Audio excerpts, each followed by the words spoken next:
I watched my world crumble in a cold, sterile hospital room. The woman I vowed to protect was slipping away right in front of me. Every breath she took was a countdown, each cough a haunting reminder that I had failed her. I was supposed to keep her safe, but there she was, fighting a battle that wasn't hers to lose. I held her hand, promising her the world while the doctors stripped away our future with every failed diagnosis. And when she took her last breath, I died with her. Now, all that's left is the rage, the guilt, and the hollow silence that echoes through the empty halls of our home. I could feel my daughter's warm breath on my face.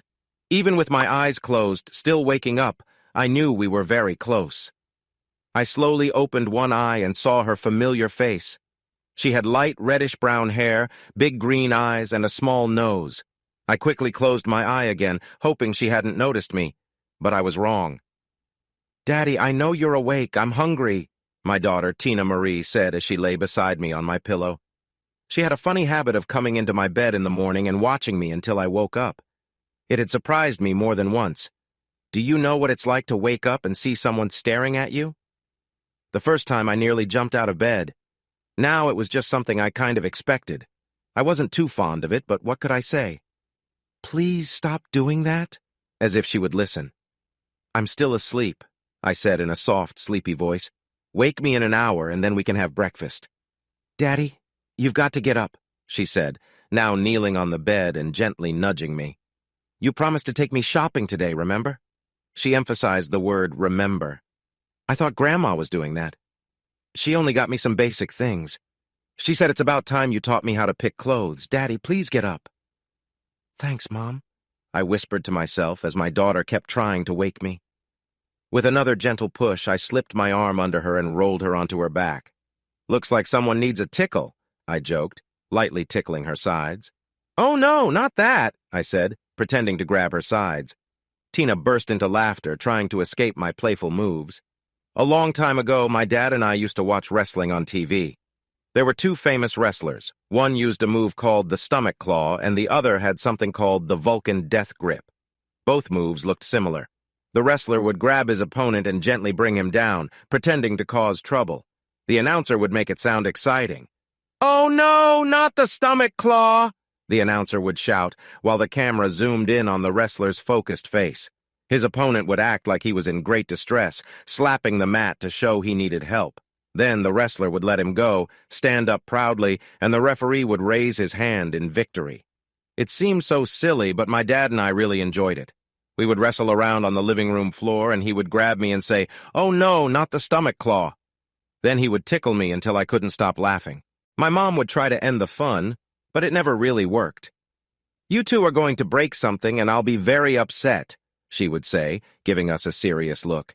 Did it stop us? Not at all. My dad would usually chase after her while she kept warning him, so he'd tickle her instead. They always seemed to come back together, sharing hugs and laughter. They really cared for each other. My dad served in the Navy. Even though we lived in the Midwest, he joined the Navy 5 years after getting married. He was away a lot, working as a mechanic on a ship he referred to as his tin can. In the beginning, my mom traveled with him from base to base, but after 12 years, she decided to settle down in a small house in Minneapolis near her parents. She wanted a place to call home after moving so much. My dad was often away, but when he came home, it felt like a big celebration. It wasn't the life I would choose, but they made it work. I had a sister, Jenny, who was 10 years older than me, and a brother, Tommy, who was just over 8 years older. I guess you could say I was a surprise. They thought they were done having kids, but when my dad came home on leave, I came along. It caught them both off guard since they had given away all their baby things years before. After I was born, my dad returned home as much as he could. After his next 4-year term, he kept his promise to my mom and decided to retire after nearly 25 years. He found a job as a large engine mechanic, and life at home for the next 10 years was pretty normal. Jenny finished school, went to college for a couple of years, and then married a doctor. Tommy wasn't much for school, but found a good job at a box plant. He was doing well and eventually married his high school sweetheart. As for me, at 16, things were going great. I made the varsity football team as a sophomore, had a nice girlfriend, and plenty of friends. Life was good. Then everything changed. "We are moving to Florida," my dad announced during a Sunday dinner with the family. Sadly, our family was missing my grandparents, as my mother's parents had both passed away a few years ago. "What?" everyone said in surprise. "I got a good job offer at the Naval Shipyard in Jacksonville, Florida. I'm tired of the snow and cold winters here." "I want to be warm for a change," he explained. "Who wouldn't want to move to Florida if they had the chance?" "Not me," I said right away. I shared all the reasons I wanted to stay, even asking my mom if I could live with Tommy and his wife until I finished high school. But it didn't change Dad's mind. "Steve, it's not the end of the world. Think about it. Sun, sand, and the beach. It doesn't get better than that," Dad said, hoping to convince me it was a good idea. I didn't like it, but in the end, I had no choice. Moving was a big change for me. Jacksonville was nothing like Minneapolis. Even though it wasn't all bad, I really missed my friends from my old home. The beach was nice, but the kids here weren't quite as friendly. The beach felt different from what I was used to. Adjusting to Florida was hard, but I managed. When they said I talked differently, I thought, I talked differently? It felt like stepping into another world. When I made the football team in my junior year, it changed everything. Football was a big deal here. I learned just how serious rivalries could be when the Georgia Bulldogs played the Florida Gators in Jacksonville. They even changed the school schedule so we could go to the rally downtown. They loved their football in the South. Even within Florida, there were fierce rivalries. The Miami Hurricanes, Florida Gators, and Florida State Seminoles were all top teams, and when they played each other, the excitement was huge. In my senior year, I got a nice surprise. My brother and his family moved down to be with us. Dad helped him find a job at a nearby paper plant. He wasn't making as much money, but the lower living costs and no state income tax helped a lot. We were almost a family again. Then, a twisted knee in my senior year ended my football days. Luckily, my grades were good enough for me to go to any college I wanted. I chose the University of Florida. I was a Gator now. I enjoyed college life. But Dad reminded me, "You're there for a reason, and I'm not spending money for you to party." That was the speech I got when I came home. Let's just say I made him proud and leave it at that. I dated on and off during college. In my senior year, I grew close to a girl named Connie. I thought it might get serious until she took a job in New York, which changed things for me. I dated a little, got a job with a big insurance company back home in Jacksonville, and life went on. Family, work, football, and light dating filled my days and nights. I bought a small condo in a part of Jacksonville called Arlington. It was just a few miles from the beach. I had the small apartment I always thought I wanted. When my brother Tommy's youngest daughter, Christy, was in a school play during her holiday, we all knew we would be there on opening night. Still, on a Friday evening, it wasn't exactly where I wanted to be. My mom said the play was sweet. I thought it was 2 hours I would never get back. After the show, we all went backstage to see Christy, and that's when I met her teacher, Lana Jean Collins. A lot of kids were trying to get her attention, and she was doing her best to help them all. Christy came running out of the dressing room. "Dad, didn't I do great?" She was smiling. "Come over here, you've got to meet my teacher," she said, pulling my brother toward Lana. "Miss Collins, this is my dad." She reached out her hand, saying it was nice to meet him and complimenting how talented Christy was. Christy then introduced Miss Collins to the rest of our family. When it was my turn, I shook her hand and felt a bit taken by her. "Steve, you can give her hand back whenever you want," my brother teased. That's when I realized I was still holding on to her hand. Embarrassed, I quickly apologized and let go. "That's okay," she smiled. "But since I write with my right hand, I might keep it for a little longer." We all praised her for the wonderful play and said we hoped to see it again over the weekend. "She's pretty nice, isn't she?" my brother said as we walked to the parking lot. "And I hear she's single. I'm guessing you noticed she wasn't wearing a ring, considering you couldn't stop looking at her." "She's fine, I guess," I replied casually. My easy answer didn't fool anyone. My mom laughed, nudging my dad and reminding him he had said the same thing before. To me, she was more than just fine. Her strawberry blonde hair shone under the stage lights, and her deep green eyes had me completely captivated.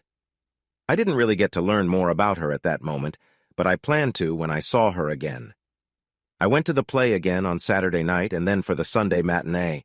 After each show, I checked backstage with Tommy to pick up Christy, hoping for another chance to see Lana.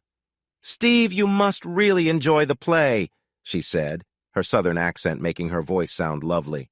She truly had the charm of the South, proudly from Alabama. On Sunday, I decided to ask her a question. Christy came out of the dressing room just as I started talking with Lana. I quickly asked her if she had any plans for that night. "The only thing I want to do tonight is relax, soak in a warm bath, and unwind after this long weekend." "Why don't you ask me again when things are quieter?" I wasn't sure if she was just busy or if she didn't want to meet, but I got the feeling tonight wasn't the right time. 3 weeks later, I decided to try again. I thought after the holidays, things might be calmer. I found her number and called. "Lana, this is Steve Moore. We met at the holiday play. I'm Christy Moore's uncle." There was a little pause. Then she said, "I remember you.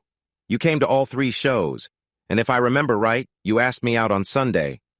At least I made an impression." "You did! What can I help you with?" "Well, if you aren't busy this weekend, would you like to go out for dinner or maybe a movie?" I hoped I didn't sound too eager. "That sounds nice. What kind of food do you like?" "Almost anything." I had never really been asked that before. "Why don't you choose the restaurant?" "Are you sure about that?" Now I was a bit worried. How bad could the food be? Food is food, right? Well, not quite. Being from the Midwest, I wasn't familiar with grits at all. I had never heard of it before moving south. The closest I got was cream of wheat, and I was still learning about Southern dishes. In those 3 weeks, I realized 2 things. I really liked Lana, and she loved Southern cooking. I still wondered how she stayed so fit. Lana was just under 5 feet 6 inches and weighed about 120 pounds. She wasn't overly curvy, but I thought she looked great. On our 4th date, we attended a church dance together where we were chaperones. We talked a bit about our faith, her being Southern Baptist and me being Catholic. For me, it wasn't a big deal, but for her, religion was very important. I had stopped going to church years ago, while Lana never missed a service. It didn't take long for me to understand why she was single. She made it clear that she wanted to wait until marriage for physical closeness. There were sweet moments and hugs, but she was firm about her boundaries. I was a bit frustrated, but was trying to be patient. After our 6th date, I brought her home for our Sunday family dinner. Dad was grilling chicken, while Mom and Ruth, Tommy's wife, were in the kitchen making potato salad and baked beans. "Steve, why didn't you tell me everyone was bringing something? I could have made something," Ruth said, looking a little annoyed. "Mrs. Moore, I wouldn't have come empty-handed if I'd known. Let me help you while Steve helps your husband." My mom smiled at me as Ruth went on. "Mrs. Moore, you have a lovely home. Next time, I'll make sure we bring something to share," she said with a knowing look. I felt a bit lost. I decided to step back to the patio. Honestly, I hadn't thought about bringing anything. After dinner, the women chatted and cleaned up, putting away the food. Dad took Tommy and me outside for a cold drink. "Looks like you have an interesting situation," Tommy said with a laugh. "I can't wait to see what she brings next time."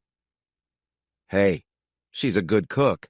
A bit too country for me sometimes, but she's been nice," I replied, trying to speak well of her. "Well, your mom really likes her," Dad said as he finished his drink. "Unless you're really serious about this girl, you might want to keep her away from your mother. You know how she gets when she likes someone. I thought she was going to take Connie in when she left for New York. She has a way of caring for people." "Dad, I really like this girl, but she has strong beliefs and is quite traditional." "Traditional?" Dad asked, raising an eyebrow. Before I could answer, Tommy jumped in. "Dad, that means Steve hasn't really changed much in that area, and it doesn't seem like that will change soon." He laughed, but Dad looked serious. "Steve, if you're just looking for something casual, I don't think this is the girl for you. She seems like she wants something more meaningful, if you know what I mean." That's how Lana won her way into my heart and my mom's, too. After a few arguments with Lana, my mom would often say that if I messed this up, she would never forgive me.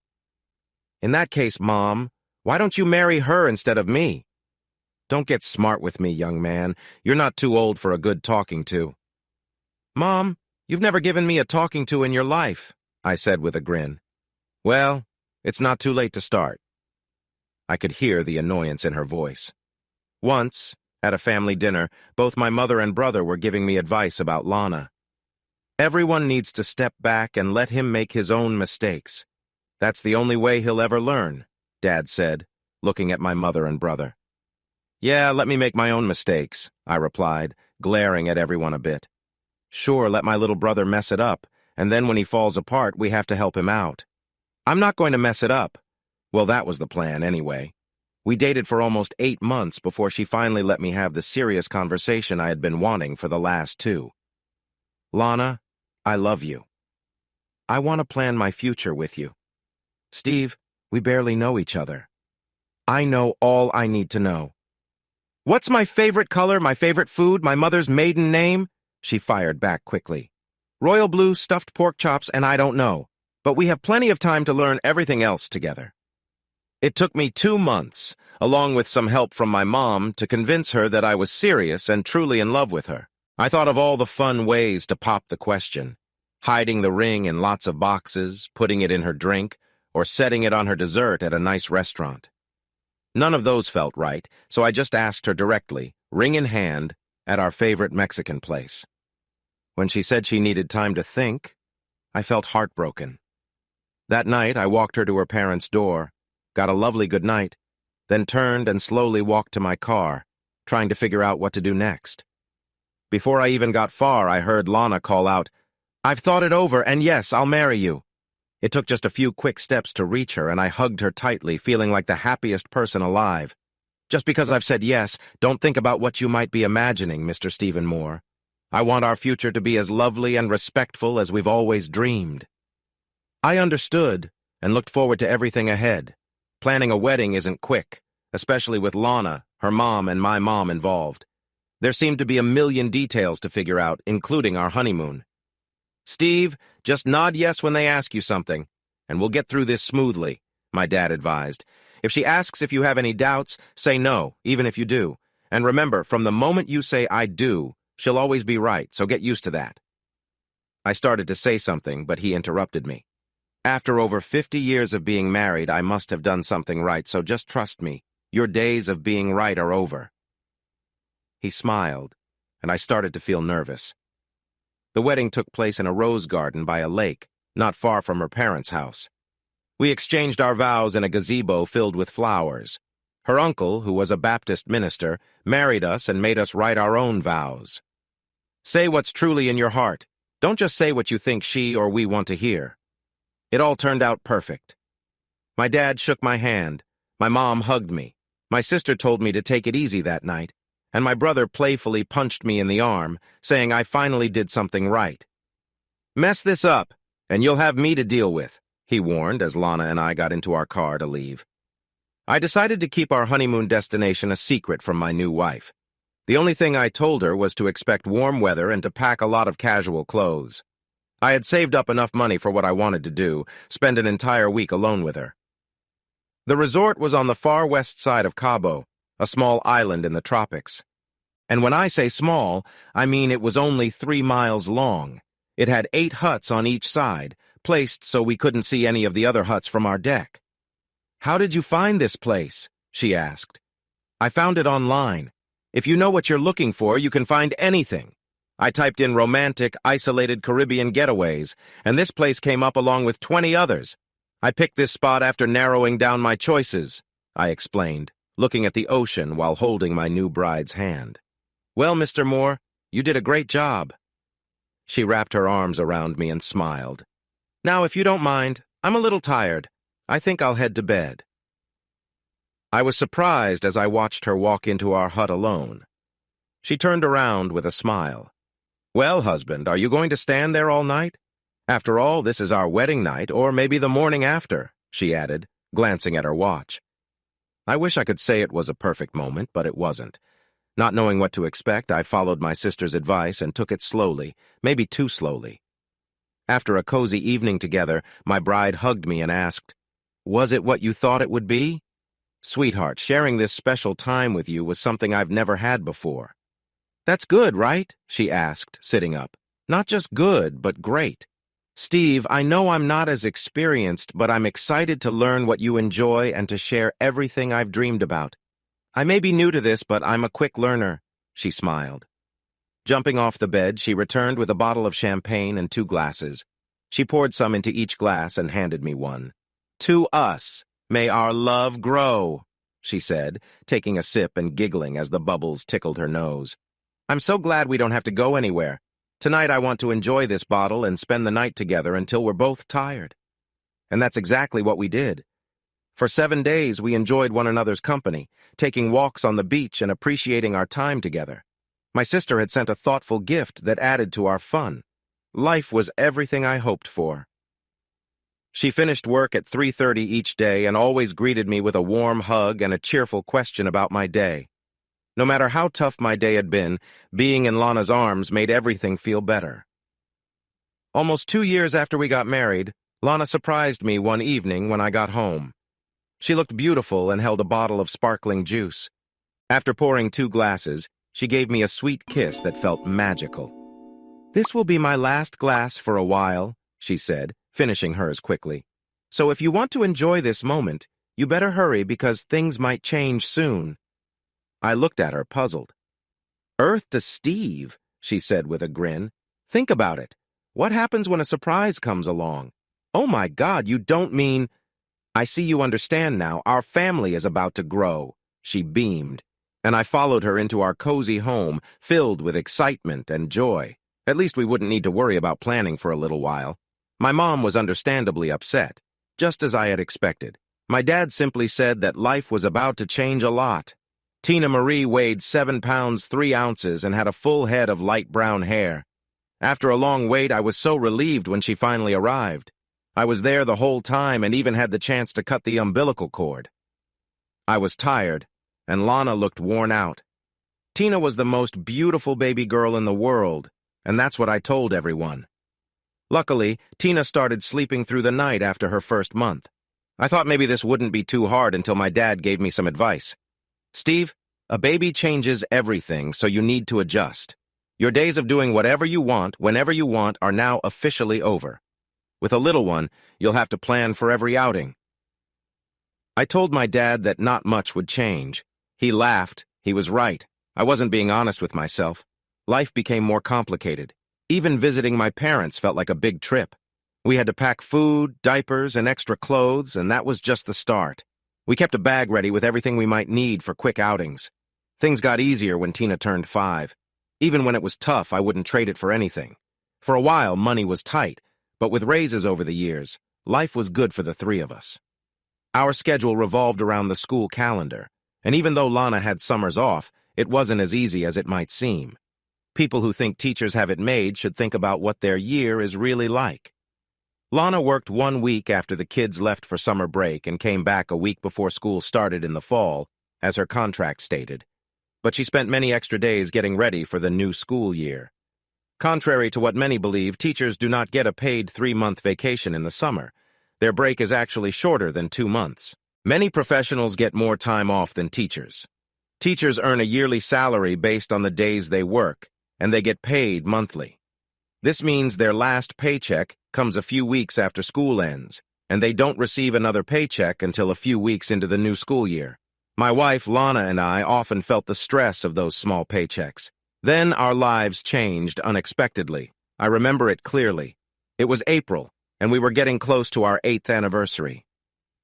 Lana caught a cold that just wouldn't go away. It started like a normal cold, but turned into something worse.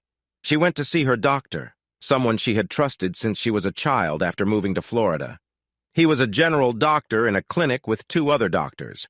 It felt like he remembered old stories more than he focused on treating her during her first visit.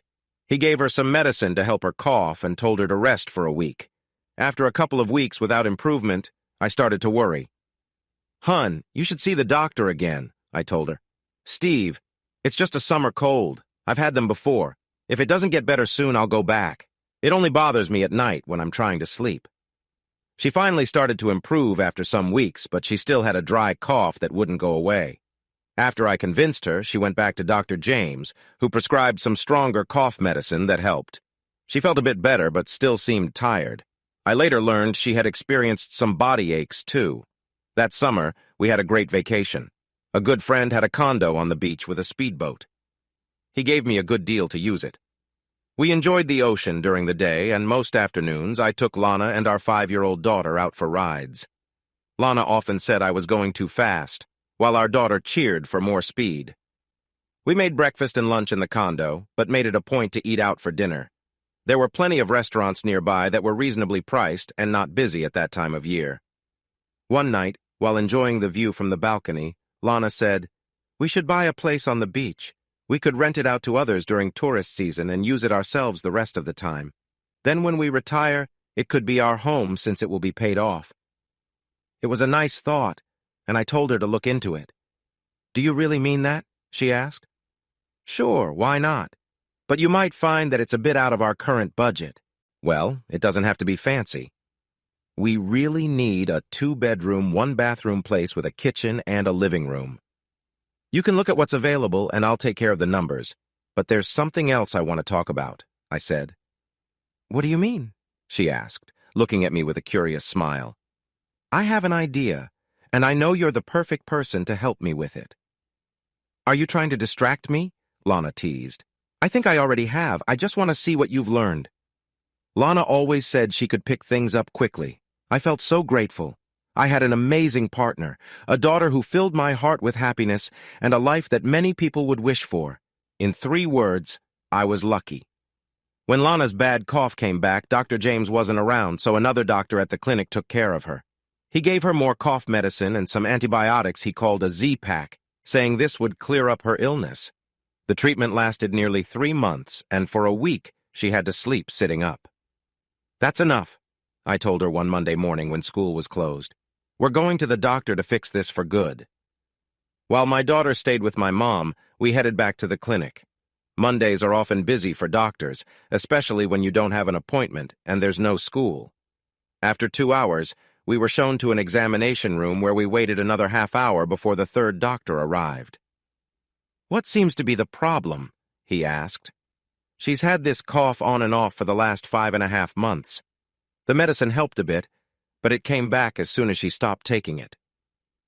He looked at me and then at Lana. "Why don't you sit here?" he said, pointing to the examination table. "And let's listen to your chest." He checked her breathing and asked her to cough for him. After looking at her file again, he said, "There might be a sign of a respiratory infection, but I can't be sure without more tests. To be safe, I think we should get a couple of chest x-rays." I felt some relief. They were finally checking her condition instead of just giving her medicine. "Talk to the receptionist, and she will arrange the x-rays." "You don't do them here?" I asked. "Not anymore. The x-ray center is just across the street. Usually you can walk in. It might be a good idea to have my receptionist call for an appointment just in case." We weren't leaving until she had the x-ray done. An hour and a half later, we went to Walgreens to pick up 2 more prescriptions.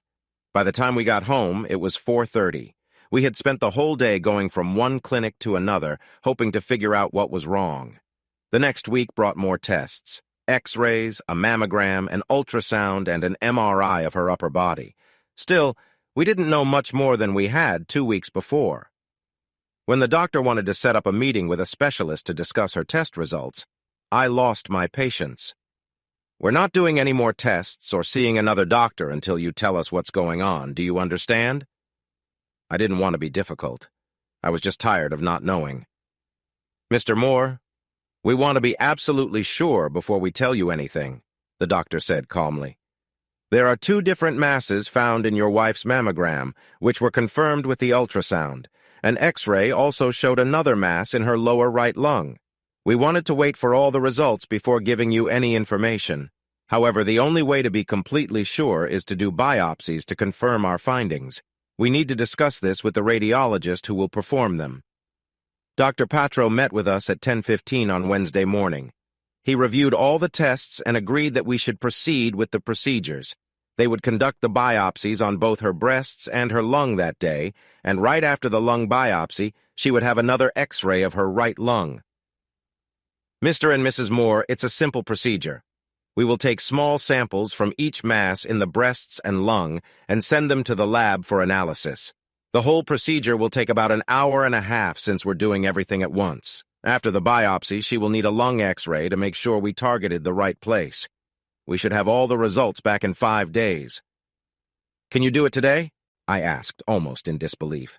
Not today, but definitely this week. For the next 2 days, we both felt anxious.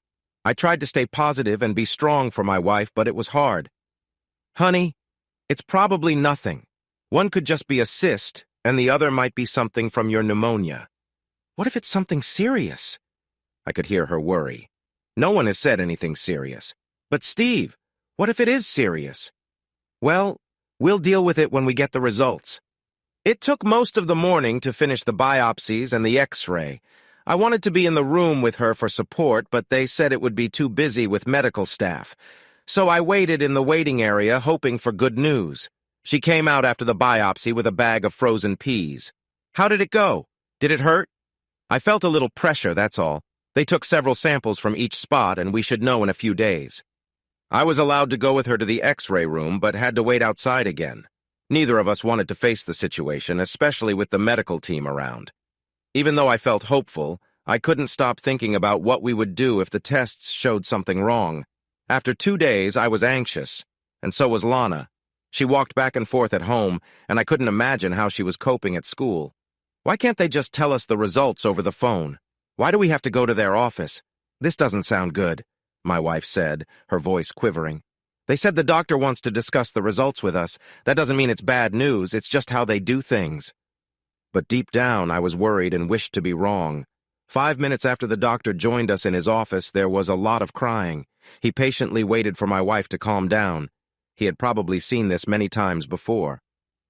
Mrs. Moore, the results are concerning, but they are treatable, he said, which made her cry even more. It took him about 10 minutes to continue. She had 2 types of cancer, one in her breast and another more serious one in her lung. We couldn't know exactly how long they had been developing, but it had been some time. We talked about surgery, recovery, and the treatment that would follow. We will act quickly against the cancer, and we will get through this, he said, and I felt some relief from his positivity. Someone had to stay hopeful. We scheduled an appointment with the surgeon for the next Friday. Other appointments would be set a couple of weeks after the surgery. The only thing left was to tell our daughter.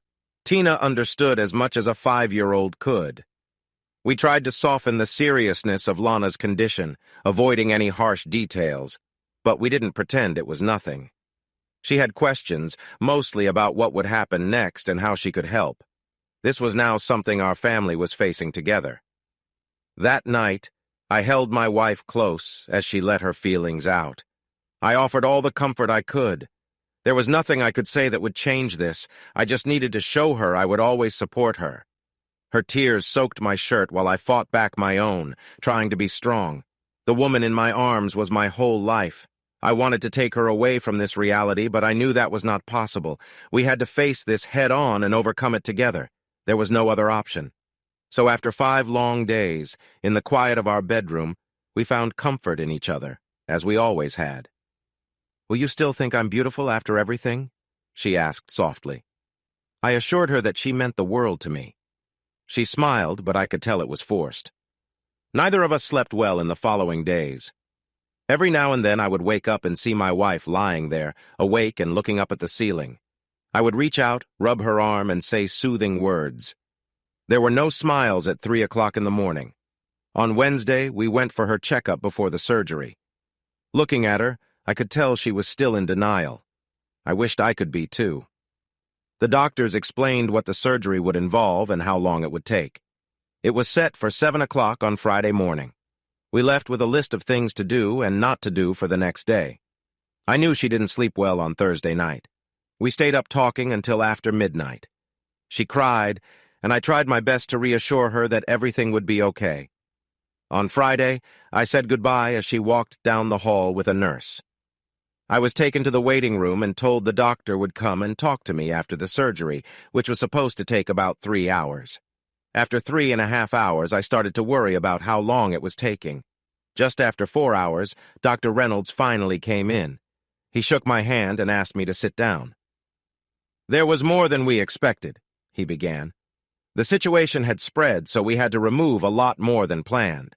We took out part of her lung, but we believe we got everything. She will be in pain for a few weeks, but I am confident she will recover fully. I was in shock. He said I could see her after recovery, which should take about an hour and a half. She was quite out of it for the rest of the day and night, so I just sat by her side and held her hand. I felt sad because I couldn't help her. Our life was going to change a lot, but I knew we would face it together. We were a team. At 2 in the morning, I felt her move. The nurses had come in to check on her almost every hour, and she either slept through it all or wasn't fully awake. "How are you feeling?" I asked, wishing I had said something deeper. "I love you," I added. She smiled weakly and licked her dry lips. I poured her a glass of water and helped her sip a little through a straw. She was still groggy from the anesthesia. I told her to rest. We could talk later. She looked at the wires and tubes connected to her, shook her head, and slowly drifted back to sleep. I asked everyone to wait until at least Sunday to visit. She needed to rest, and there would be plenty of time for visits later. I managed to bring Tina in on Saturday night, and we had a little family gathering with the door closed. Seeing her mom was okay helped Tina a lot. Everyone felt sorry, me, Tina, and everyone else, except for the doctors who had let us down since the very beginning. Every time I heard someone say, "Doctors are human and make mistakes too," I could feel my patience fading. Taking Lana to her appointments was hard for me. I saw her struggle and felt her pain. Life was tough for all of us. When Lana lost all her hair, Tina suggested that we should both shave our heads to support her. We were about to go through with it when Lana stopped us. She said it was hard enough for her to be bald, and she would feel sad if we did it too. So instead, we decided to buy matching hats. After her third treatment, the test results came back with good news, which lifted our spirits. Instead of going out, I brought home Chinese food, and the three of us celebrated together.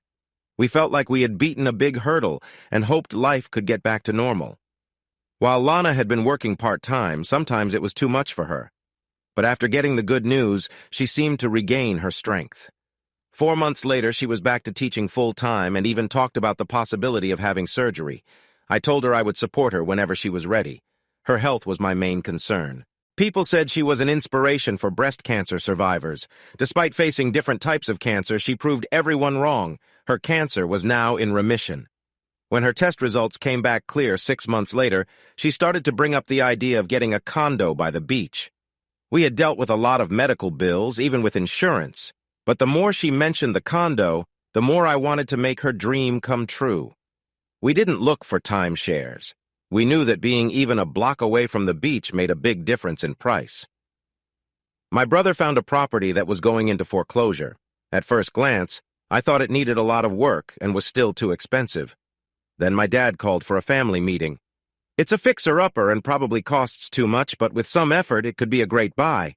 I've already spoken with Jenny and David, and they said they would invest 25% if we decide to go for it. It could be our own beach house, and we could even build a deck to enjoy the ocean view." The look on Lana's face said everything. After all she had gone through, I couldn't say no. We opened a bottle of wine, and Tommy and I let Dad handle the talks with the owner. Thank goodness we did. It wasn't easy with the owner at first, but he agreed to a lower price. After some hard work and getting second mortgages on our homes, we became proud owners of our new place. "We'll focus on the most important repairs for now," my dad said as we stared at the long list of things that needed fixing. We had taken on a big job, and sometimes during the next year and a half, I wished we hadn't. I was tired of saving money and wanted to treat ourselves sometimes. "Steve, we can't go out tonight. We need to save that money for the new hardwood floors coming next week." My wife was strict about money. One day I sold a few of my childhood treasures and used the money to buy her a new dress and take her out for dinner, even though I felt a bit guilty. "Steve, you're spending money that could be better used for something else." "I know, but I just had to do this." That night we felt closer to each other. The first night we actually stayed at our beach house was amazing. We packed a picnic lunch and ate on the new roof deck. While using her binoculars, Tina thought she saw dolphins. I wasn't so sure. After Tina went to bed, we enjoyed our new space together. We had running water and air mattresses, but not much else. It didn't matter. We were happy. A week later, after church, I took my two favorite girls out for brunch. The Sea Turtle Hotel was right by the beach, and the restaurant had a wall of windows looking out at the ocean. We got a table next to the windows and started our buffet meal. "With prices like these, eat as much as you want, and we can take what's left for Mom," I told my daughter as we went through the line. 45 minutes later, I was full and content. "Look, Dad, dolphins!" Tina exclaimed excitedly. There they were, 2 dolphins swimming near the shore, and then we noticed a swimmer out about 35 yards from the beach. He spotted the dolphins and misjudged what they were. He started paddling back to shore, looking anxious. He wasn't a very strong swimmer, and the splashing he made caught a lot of people's attention as the dolphins got closer. Everyone could see what he was thinking, and soon enough, an exhausted man flopped down on the sand. "Do you think we should tell him?" a man at the table next to us asked. "No, let him believe he just escaped danger. He'll have a great story to share. Why spoil it?" Everyone returned to their meals, but I knew he must be feeling lucky in that moment. At the 2-year mark, we were nearing the finish line on our beach house projects. When we first bought the fourplex, we chose our units randomly to decide which would be our getaway. Lana and I got the top left unit above my parents. Tommy got the unit next door, and my sister ended up with the last one. We opened a bottle of champagne to celebrate our good fortune. Luck is a funny thing because it can be good or bad. There's good luck, and then there's the kind that never seems to leave us in peace. Just before her 3rd annual visit with her doctor, Lana had lost a little weight and often said she wasn't feeling very hungry.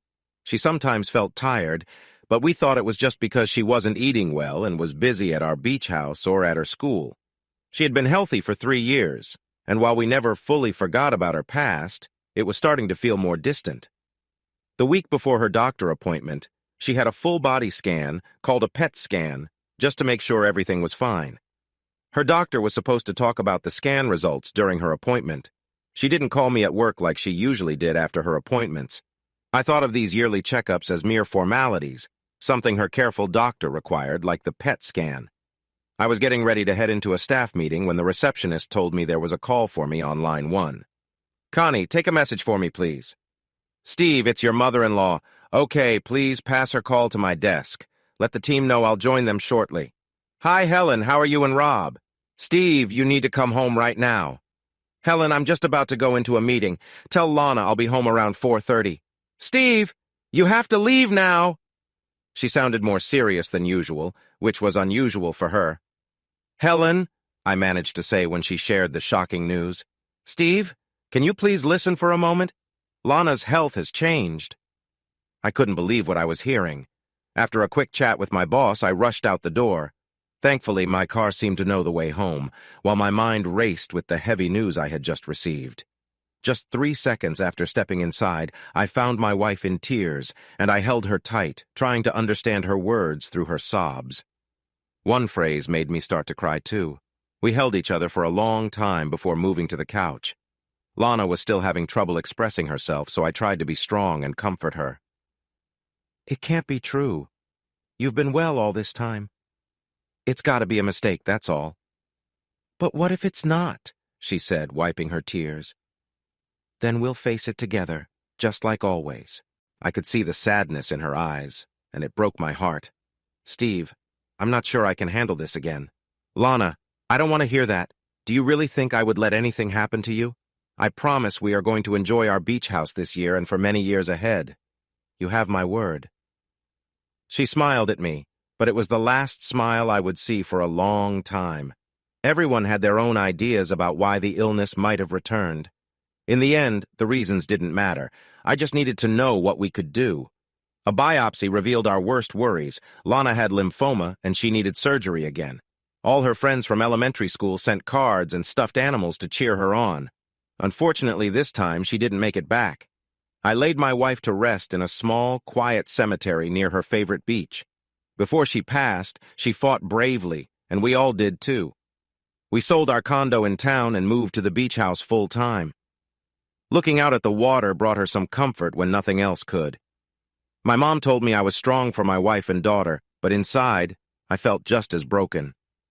Lana lost weight despite our efforts, and the treatments took a heavy toll on her. Tina and I even shaved our heads to support her, and for a brief moment it made her smile, but sadly it was too little, too late for all of us. I expressed my frustration and urged anyone who would listen that we needed another option. I asked her doctors, "Isn't there a new treatment we could try?" I wouldn't give up, even when they seemed resigned. I held off on hospice help until the very end. When they came, it felt like the final hope was gone, and I struggled to accept letting her go just yet. I created a cozy spot for us on the roof deck, and every night I would carry Lana up the stairs so we could watch the sunset together. I often prayed for a way to wake up from this nightmare, but my prayers went unanswered. One day, while walking on the beach with my dad, he said it was time. "Steve, you need to think about letting her go, for her sake and for Tina. Hospice can help make sure her remaining time is peaceful and without pain." I knew he was right, but this was my wife we were talking about. How could I let her go? I was in denial. This shouldn't be happening to her, to us. I pleaded, I bargained, and I expressed my frustrations. I told myself I would do anything if only she could be well again. In my anger, I questioned how the God Lana believed in could allow such a cruel fate to come to someone as wonderful as her. My mother said I was going through grief.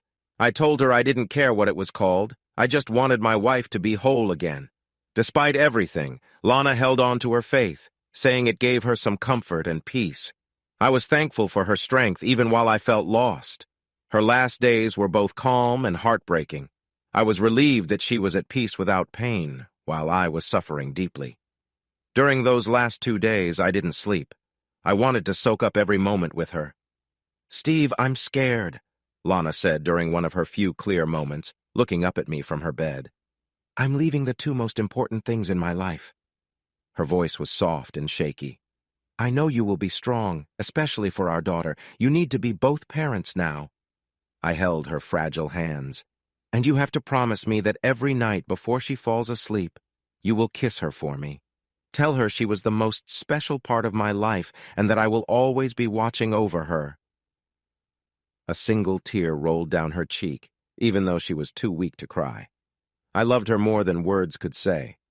Around 3:30 in the morning, with me sitting by her bed and Tina asleep in a chair nearby, Lana took her last breath. We were looking into each other's eyes when a gentle smile appeared on her face, and she closed her eyes. In that moment, I felt an overwhelming emptiness. For the next hour, I just sat there. When I woke our daughter, I told her that Mommy had passed away. We cried together, holding on to each other as we looked at the woman who had been our wife and mother. I'm not sure how the nurse knew that Lana was gone. Maybe it was the quietness or the sound of our tears falling. She came in, checked for a pulse, and took over. The funeral was meant to be small and simple, but I was surprised by how many people showed up. Her students, fellow teachers, and friends from her church. So many people loved her. I planned to say a few words, but my father ended up finishing for me. At the gravesite, it was just family and the minister. We placed flowers on the coffin and gently scattered some dirt as it was lowered.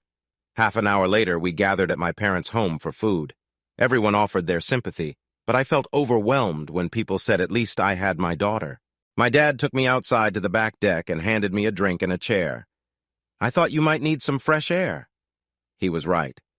You might not believe me when I say it will get easier each day, but it will. We will do everything we can to help with Tina, but she needs you more than anyone else.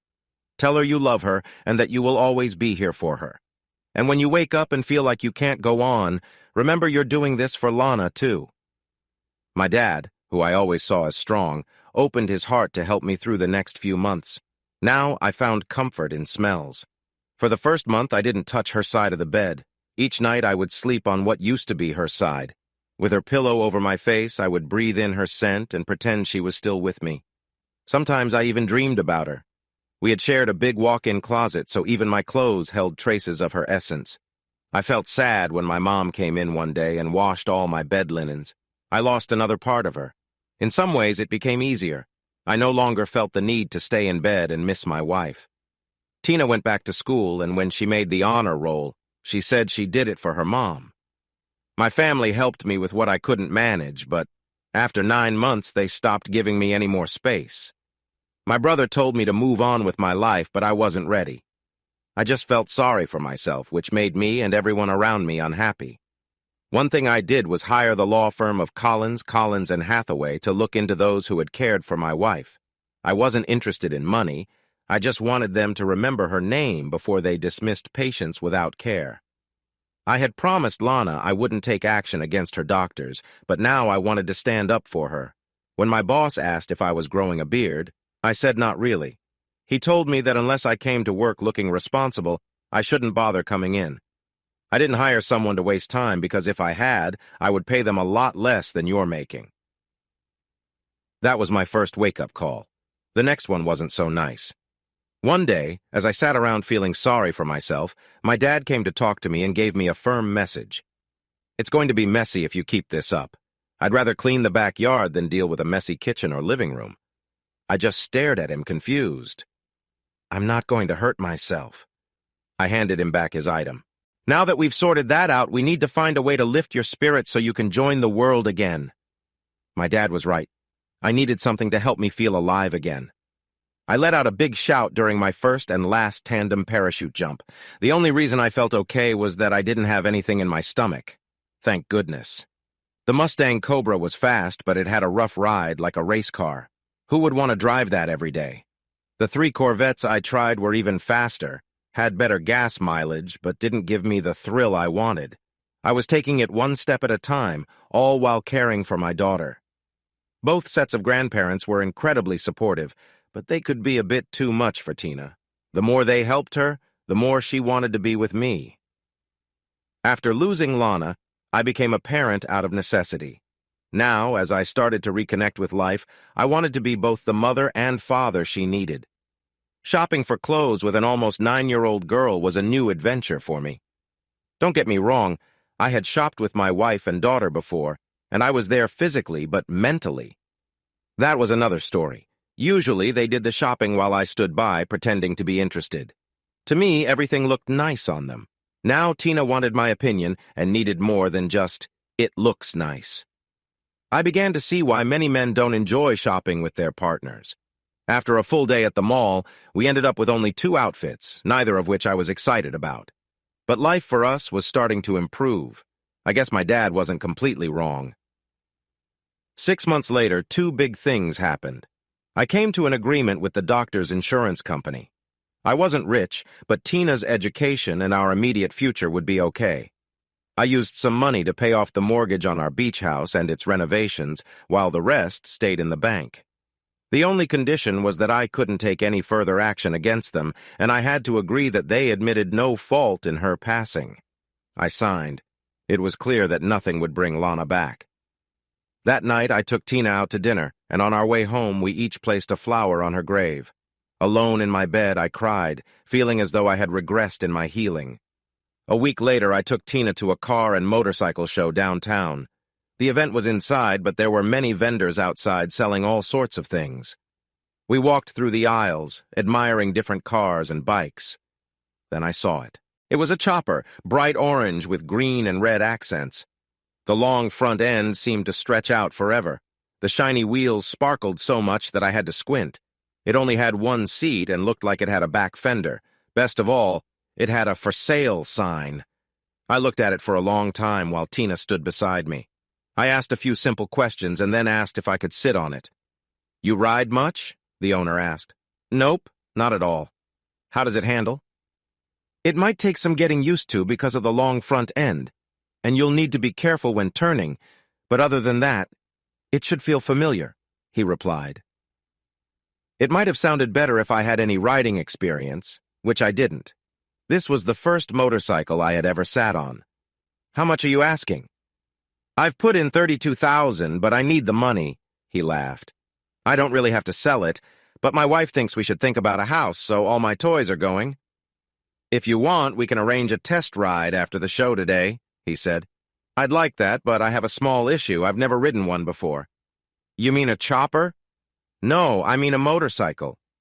"You're joking, right?" "I wish I was." I said, "I'm interested, but if you have other offers, don't worry about me," still amazed by the motorcycle I was sitting on. "Here," he said, handing me his card. "I might regret this, but I'll hold it for 2 weeks. Go to the Harley-Davidson dealership and sign up for their riding course. You need to finish a safety course before you can get a license anyway. And in your case, that's just what you need. I got off, we shook hands, and I gave him my cell phone number. I took one last look at the motorcycle before walking away. Dad, are you really thinking about getting that? Tina asked, looking up at me. You know Grandpa wouldn't like it, right? What he doesn't know won't hurt him, I replied, my thoughts drifting. Have you ever ridden before? Was the first question they asked me at the Harley dealership. Nope, never. I've just sat on one, so here I am. He marked beginner on my application. The class is all day Saturday and Sunday. Once you pass the written and riding tests, you can get the endorsement for your driver's license. I handed over a check for $250. I also needed a helmet, boots, and gloves. After spending $300 more, I was finally ready. Are you really serious about this? My daughter said, looking at me in surprise. Mom wouldn't have let you buy a motorcycle, and Grandpa thinks they are dangerous, she reminded me. Listen, this is something I need to do right now. I'm not asking you to understand, just trust me. You know I expect a ride before anything happens, or Grandpa finds out and makes you sell it, she said, smiling like her mom, happy to share this secret. I felt a bit clumsy. The book was mostly common sense, and once I realized I was on 2 wheels instead of 4, things began to make sense. But I had never ridden a motorcycle. I hadn't even been on a 2-wheel bike since I was a kid, so it took me a moment to adjust. Clutch on the left, gas and brake on the right, this kept circling in my mind as I took off for the first time on a bike that looked like it had seen better days. They gave us small Ducati bikes, and from the looks of them, they had fallen plenty of times. Over the next 8 hours, I added to that count. I started the bike, gave it some gas, let out the clutch, and stopped after just a few feet. Give it a bit more gas and let the clutch out slowly, I was told. I tried again, gave it more gas, and slowly let out the clutch. The engine roared, and I was moving forward, keeping the engine running this time. I might have strained the clutch, but I was riding. It took some time for me to learn the right balance between gas and clutch, but I got better with practice. The instructor was very patient. He had likely noticed all the mistakes we were making before. Starting, stopping, and turning were all we managed on that first day. I felt exhausted, very stressed, and worried I would be the first to tip over. But I wasn't. I was the second. Still, I felt alive, and every part of me wanted to keep going. On Sunday, I arrived first. I had made breakfast for Tina and dropped her off at Tommy's house again. I didn't want to leave her with my parents. The morning was filled with figure eights, sharp turns, quick stops, and lane changes. I was starting to feel more sure of myself. When it came to doing a figure 8 one way and then reversing it without putting my feet down, I struggled. I took 3 tries, and the instructor told me that if I couldn't get it, I wouldn't pass the riding test. My confidence dropped fast. That afternoon, I missed just 1 question on the written test, but did very well on the riding test. We all felt proud, but our instructor warned us that we needed more practice before we could call ourselves beginner riders. We received our certificates, and half of us decided to celebrate. There were 12 people in our class, and I was surprised that 4 of them were women, with most performing better than the guys in the riding test. At a local hangout, we celebrated our success while talking about the bikes we hoped to own someday. A couple mentioned they were thinking about getting a Harley Ultra. The oldest guy in our class said he had already put a deposit on a trike. When I said I was considering a chopper, some found it interesting while others thought it might not be the best for longer rides. But I was only thinking about it for commuting and fun weekend rides, so I figured I could explore other options for peace of mind. Tommy was a bit disappointed that I was unsure, but I made him promise, like I did with Tina, not to tell anyone my thoughts. The next weekend after Tina and I had lunch, we started searching for the perfect bike. After trying out 2 models, I decided that a sport bike wasn't for me. They felt too intense, like jumping out of a plane without a parachute, which wasn't something I wanted to do again. Next, I rode 4 cruisers, all from Japanese brands. The Honda had all the features I needed, but it didn't give me the thrill I wanted. I found a dealer's phone number from the show and decided to call him. On Tuesday after work, I finally got to ride my first Harley-Davidson motorcycle. It wasn't a standard model, but it was exciting. It was much louder than the Honda and only had the basic parts like a speedometer, tachometer, and turn signals. The dealer mentioned he had a custom windshield for colder mornings and a seat pad for the back. I nearly lost my balance going into my first turn. The front rake was so noticeable that I had to start turning early and slow down quite a bit, but on straight, flat roads, I felt this was the bike I had been looking for. We haggled over the price for 3 days until we agreed on a number that worked for both of us. I felt like I got a good deal because he included all the extra features. For just under $25,000, I had a bike that turned heads, even my own. I thought about wearing a bandana to complete the look, but Tina insisted she would call her grandfather if I rode without a helmet. On Monday, I got to work early, and everyone who arrived after me wanted to know who owned the amazing bike in the parking lot. I stayed quiet, letting them guess for a while. By the time I left work, most people had gone, but a few saw me and smiled, giving me a thumbs up. The next day, the men were curious about my choice, and some of the women started to look at me differently. Did I want attention? Not really, but I didn't want to be ignored either. In the end, I just wanted to enjoy my bike. A trip to the dealership for an oil change turned out to be quite informative. There were so many special parts on the bike that they needed to order a custom oil filter. 1 week later, I waited for 2 hours while they did the oil change and checked the bike thoroughly. "It's in great condition," they said, but warned me that if anything broke, most parts would need to be ordered or specially made. Everyone asked how much I paid and if I thought about joining the local hog chapter. I'll bite. What's a hog chapter? For the next 20 minutes, I learned about the Harley Owners Group and how to join. First, you became a national member, and then you could join a local chapter. One of the salesmen, also a member, shared details about the local chapter. "We have activities most weekends. It's really about hanging out with other riders." I figured it would be more fun to ride with a group. So after some clicks on my computer and for about another $100, I signed up for both the National Hog membership and the local chapter. I had a lot of fun for the first time in a long while, especially since losing Lana. I went on rides most weekends and even started taking Tina with me on shorter lunch rides. She wasn't completely happy, often sitting on that small seat and holding on tight. One Saturday ride was a bit longer than usual. We stopped at the Kickstand Bar and Restaurant just after noon. It was a 65-mile trip that took a couple of hours as we explored the back roads of Florida. While I was enjoying myself, Tina wasn't having as much fun.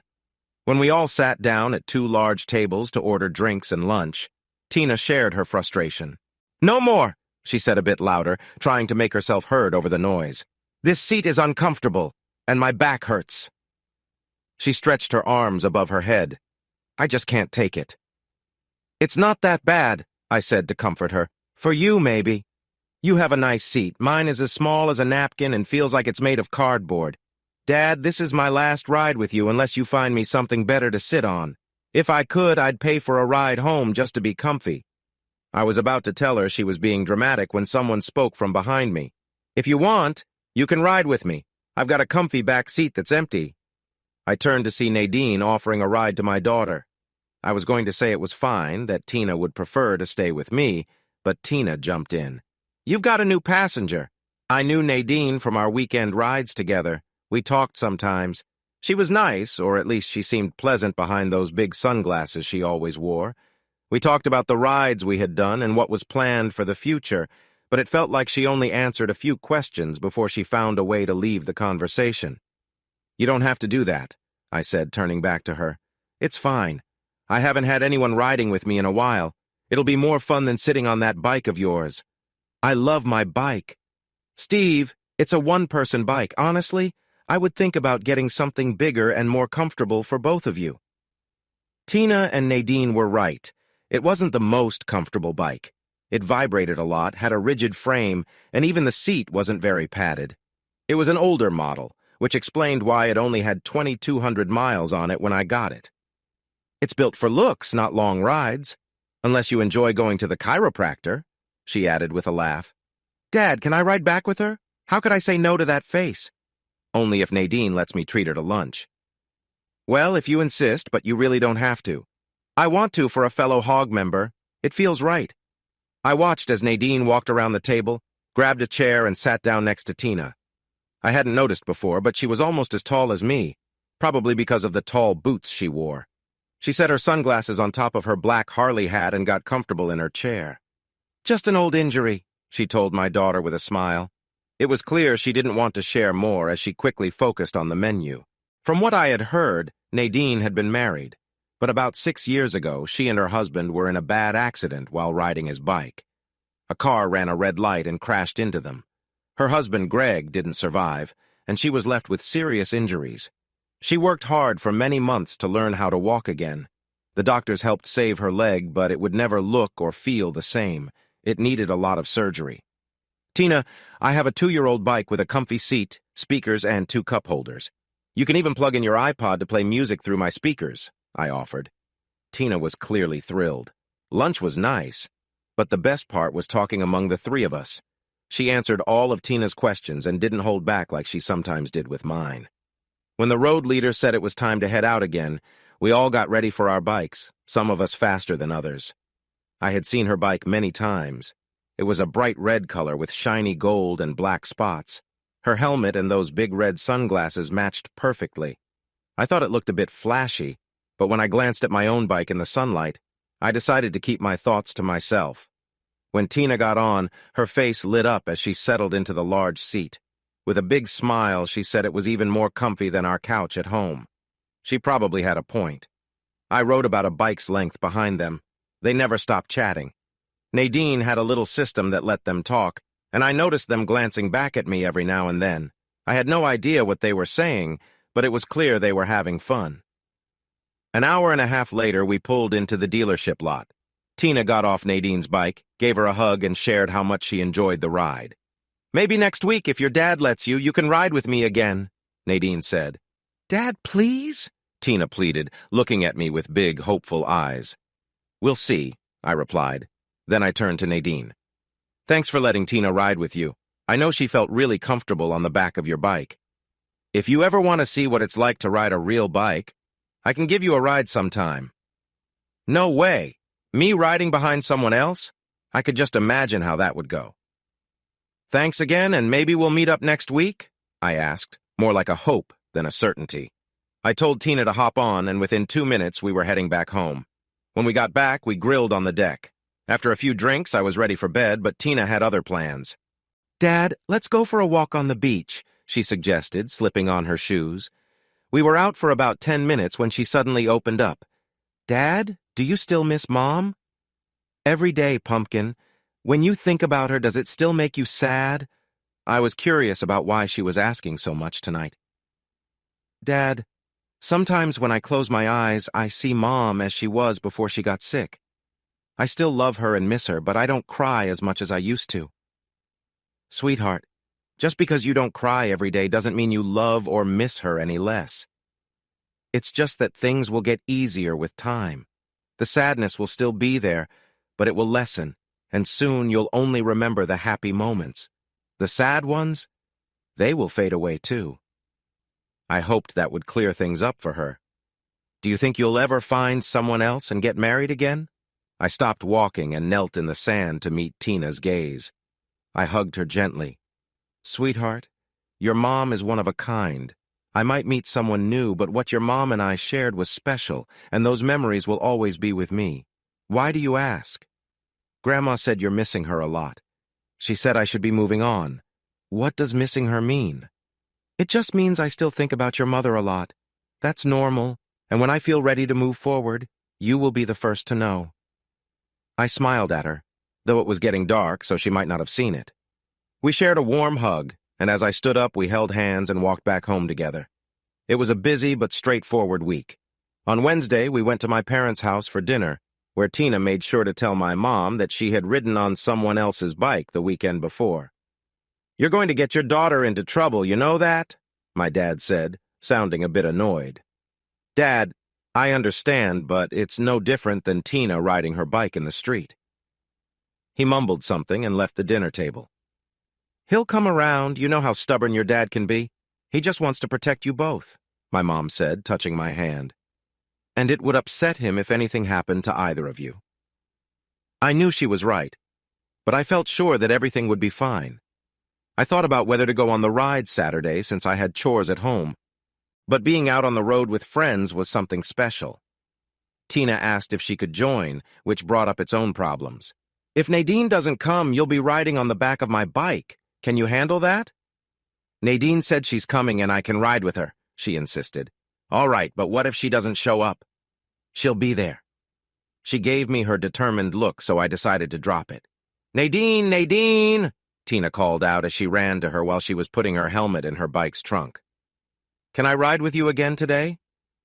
If it's okay with your dad, then it's perfectly fine with me. She looked my way for confirmation. Naiden, I don't want Tina to bother you by taking advantage of your kindness. Steve, like I said, no one has sat in that back seat since I bought the bike. I would love to have her company.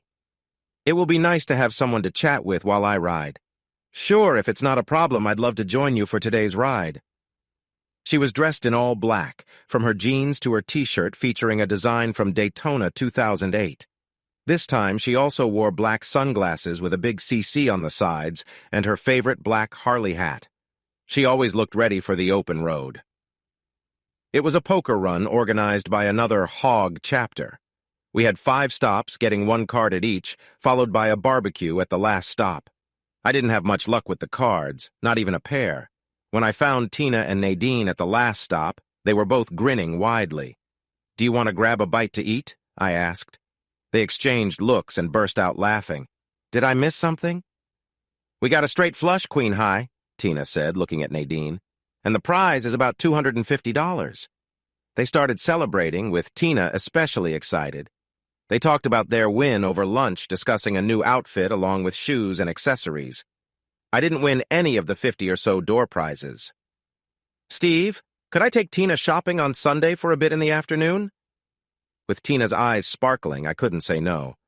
Naiden, I hope Tina won't be too much trouble for you. I wanted to be polite if Tina had persuaded her into it. Not at all, and besides, we have some money to spend, right, girlfriend? Tina was so happy, clearly enjoying herself more than she had with just me in a long time.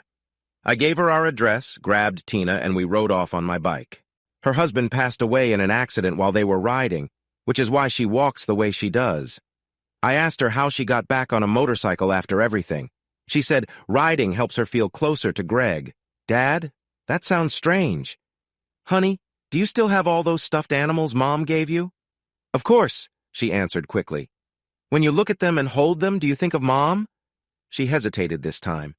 It's just like Naiden riding her bike. They both loved it, and when she rides, she remembers all the good times with her husband. It makes her feel close to Greg, just like those stuffed animals help you remember your mom. We were getting into a topic I didn't really want to touch on tonight. It brought up memories, both good and bad, that I was trying to set aside so I could start moving forward with my life.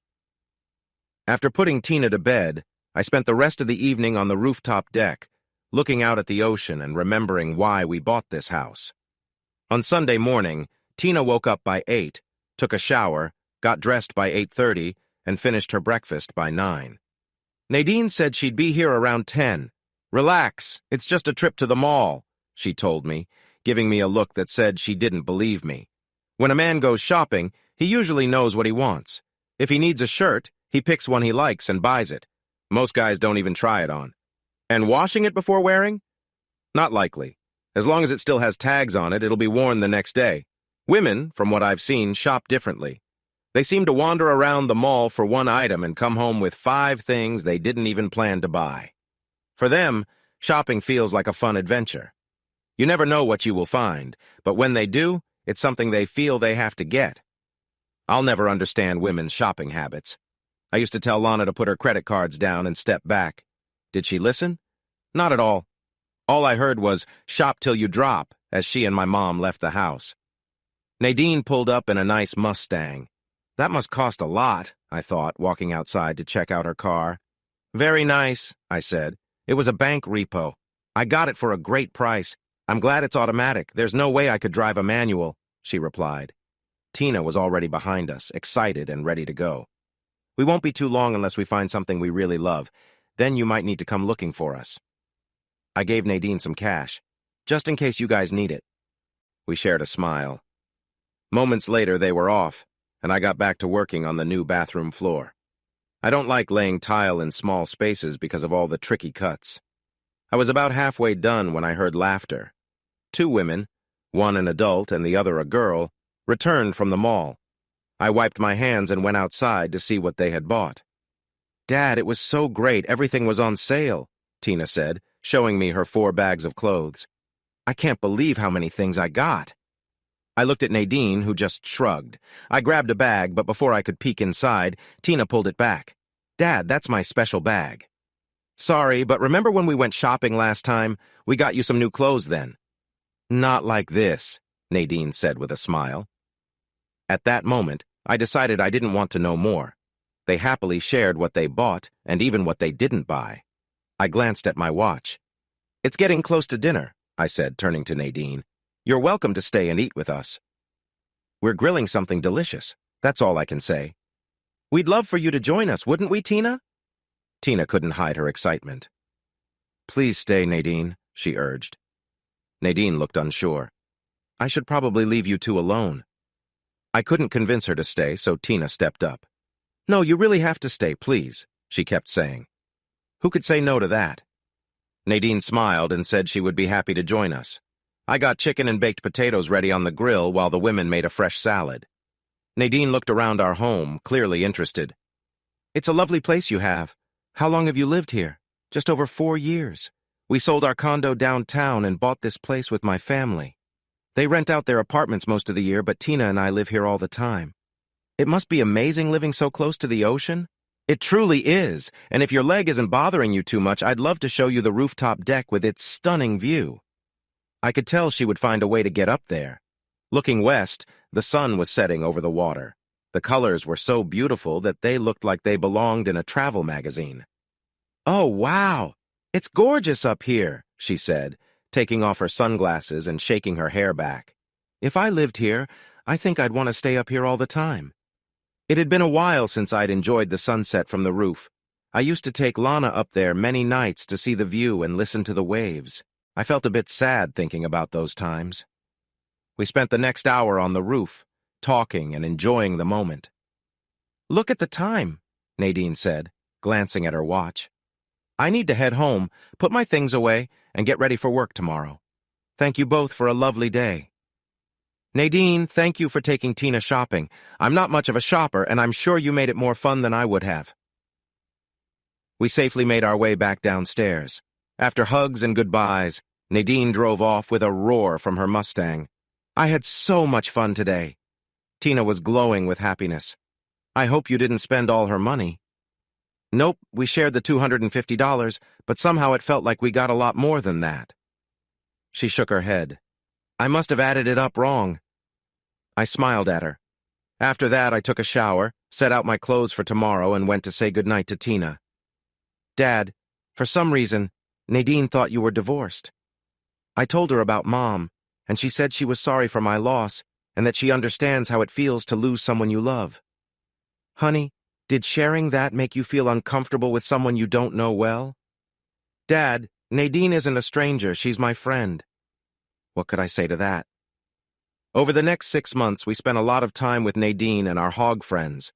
During our weekend rides, Tina always happily sat behind Naiden. Sometimes I would glance at them and think they reminded me of Lana and Tina. Tina seemed happy again. We weren't actually a couple. Everyone just thought we were. We were good friends who liked being together. When someone invited either Naiden or me, they usually expected the other to come along. Naiden joined us for barbecues at our house and invited us over to hers one evening after a ride that ended near her neighborhood. Her home was a charming 3-bedroom house in a gated community in Orange Park that she and her husband had bought just before the accident. Although she didn't often talk about him or her past, she and Tina became good friends. I suspected that Tina knew more than she was saying. It was a hot 92 degrees when our ride wrapped up at the dealership. My legs felt like they were on fire while sitting on my bike at every stoplight that lasted more than 30 seconds. Dressed in a sleeveless shirt and jeans, I was eager to change into some light shorts and sandals. Naiden, with Tina sitting behind her, followed me home. When we pulled into my driveway, Tommy and his family were already there. Tommy didn't rent out his unit in the summer. We introduced ourselves, opened cold drinks, and relaxed in the shade on the back deck. "Naiden, if you want to change out of those heavy jeans, I can find you a pair of shorts," Ruth, Tommy's wife, offered. "I'm fine," she replied, taking off her riding boots and putting on sandals. I joined in the conversation.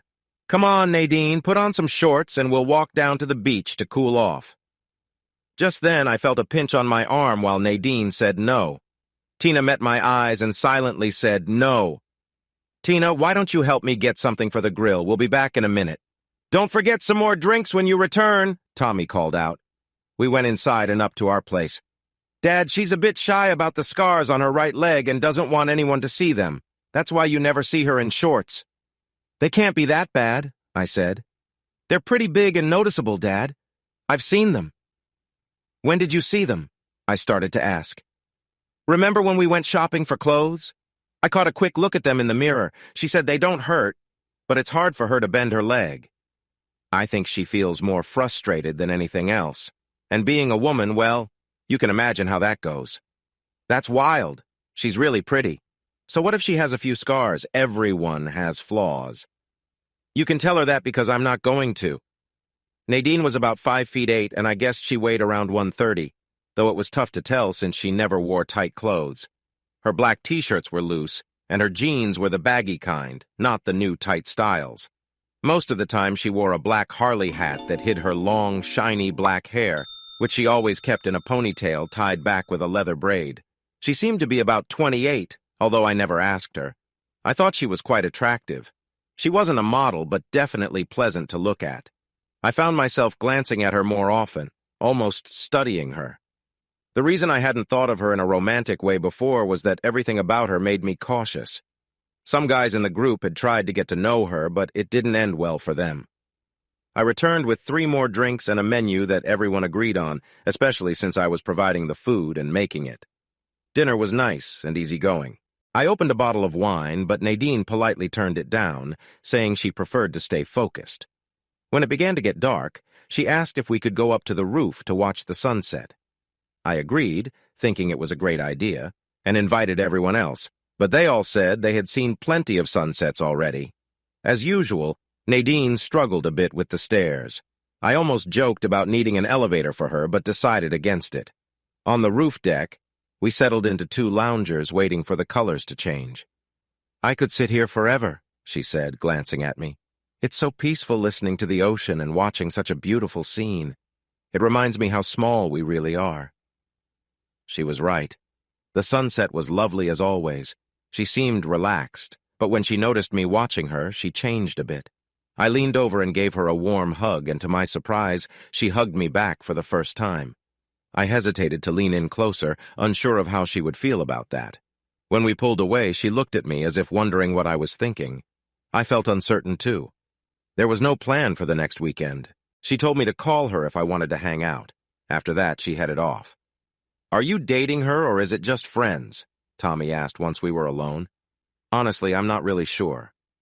The 3 of us have been hanging out and I want to know her better, but whenever I try to get closer, she backs away, keeping her distance. One thing is clear, she definitely has feelings for Tina." "Why not ask Tina what's going on? Maybe she just doesn't feel a strong connection," I suggested. "Look who's talking! At least I was brave enough to stand up to Dad and get my motorcycle," she laughed. "That doesn't really count. If Dad told you not to do something and you did it anyway, then that would be a different story." We both laughed, knowing that would never happen. Later that evening, before I said goodnight to Tina, we had a short chat. "Why does Naiden seem so distant with me? Did I upset her?" I asked. "If I did, I really don't know how." "Dad, she likes you. She even told me herself. It's just that she's a bit private," Tina replied, looking away. "Okay, spill the beans. You know something you're not sharing," I pressed gently. "I promised Naiden I wouldn't say anything. I gave her my word," Tina said, her eyes showing concern. "I decided to drop it. I would never ask you to break someone's trust. Just tell her I'm sorry if I upset her in any way, okay?" "Sure, Dad, but I don't think that will be needed." We shared a hug and then called it a night, for Tina, that is.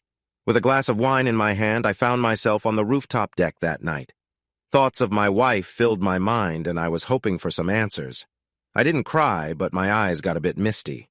I still missed Lana a lot. Even though I thought I was moving forward, remembering the good times brought on a wave of sadness. I loved Lana and always would, but that night, I realized I had to let go if I wanted to keep living. I wasn't closing that chapter of my life. I was simply moving those memories to a special place in my heart where they would stay forever. On Sunday, I finished the bathroom floor and started working on the kitchen cupboard doors. With a dust mask on, Tina helped me sand the flat doors while I took care of the more detailed ones. The week flew by, and on Thursday, I got a call from Naiden. "Dad, Naiden is on the phone and wants to know about this weekend," Tina called up the stairs. I picked up the phone. "Hi, Naiden. I was just thinking about you," I said, maybe stretching the truth a bit, but she had crossed my mind. "Are we still on for Saturday?" she asked. "Of course," I replied excitedly. "I was thinking of taking a drive down A1A to St. Augustine. We can leave here around 10 and get there in plenty of time for brunch at a great restaurant." "That sounds wonderful. Is Tina joining us?" "She can't make it this time. My parents are taking her to lunch and then to see the naval base where my dad works." She wanted to see the aircraft carriers, and Dad made it happen for her. There was a brief pause. "All right, I'll see you before 10. We talked a bit more, but it felt like pulling teeth to get her to say much. "Are we going on a trip this weekend?" Tina asked. "Naiden and I are. You and Grandma and Grandpa are going to lunch, then the naval base tour you wanted. Why can't I go with you two? I need some time alone with Naiden to talk about something important, that's all." Dad has a friend, she sang teasingly. "I wouldn't call Naiden that yet." "Dad, all the new Hog members think you two are dating. Mind your words, young lady. Dad, I'm not a child anymore. I can see she likes you, but I don't understand why you don't feel the same. It's a bit tricky, that's all." "What's tricky? If you like each other, just talk about it. The kids at my school don't take this long." "Well, you'll be the first to know if anything changes. You two have been together for months. It seems like the only ones who don't notice are you, so what's for dinner?" On Saturday, my parents came right after 9 to pick up Tina. They didn't leave immediately. Tina said she wanted to wait to say hi to Naiden. My mom and dad wanted to meet her too. I felt a bit nervous as I waited, changing my clothes twice before she arrived. By 9:30, I was gazing out the window, waiting for her. Tina looked at me and shook her head, a little annoyed. Finally, Naiden arrived about 10 minutes after 10, and I felt relieved.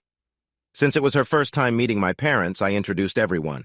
Naiden told my parents she was happy to meet them, and then turned to Tina. "Tina, I'm sorry you can't join us today," Naiden said, looking at me. We walked downstairs together. I hugged Tina and said goodbye. Naiden also hugged her and added, "Have fun with Grandma and Grandpa, and make sure you do what feels right." After that, Tina went back upstairs to meet her grandparents. Once that was done, Naiden and I left. It was a lovely Florida morning as we drove south along A1A, the beautiful ocean road. I found myself lost in thought, remembering the first week we moved into the house before Lana got sick. With the windows down, the salty air filled the car, and I could hear the waves crashing, making me feel thankful to be alive. A beep from Nadine's horn brought me back to the moment. She said she needed to stop quickly, so we pulled into the next convenience store. "My coffee did not sit well with me this morning," she said as she exited the restroom, putting on her sunglasses and helmet. I filled up my gas tank, and just like the song by Willie Nelson says, we were on the road again a couple of minutes later. Brunch was great. Naiden teased me a bit when I said I would pay for it. After we finished eating, we did the tourist thing, strolling up and down St. George Street looking at the shops. I got her a small souvenir for her bike, and she treated me to a chocolate almond ice cream cone. We wandered through the historic district, enjoying the old houses and checking out some charming bed and breakfasts. By 2 o'clock, we decided to head back home, planning to stay overnight next time so we wouldn't have to hurry. We were only about 20 miles from home when everything changed. I was riding on the right side of the lane, and Naiden was a little behind me. The traffic light was red as we approached the intersection. I slowed my bike almost to a stop. When the light turned green, I started to go, but suddenly a car raced through the intersection from my right. I didn't see it in time.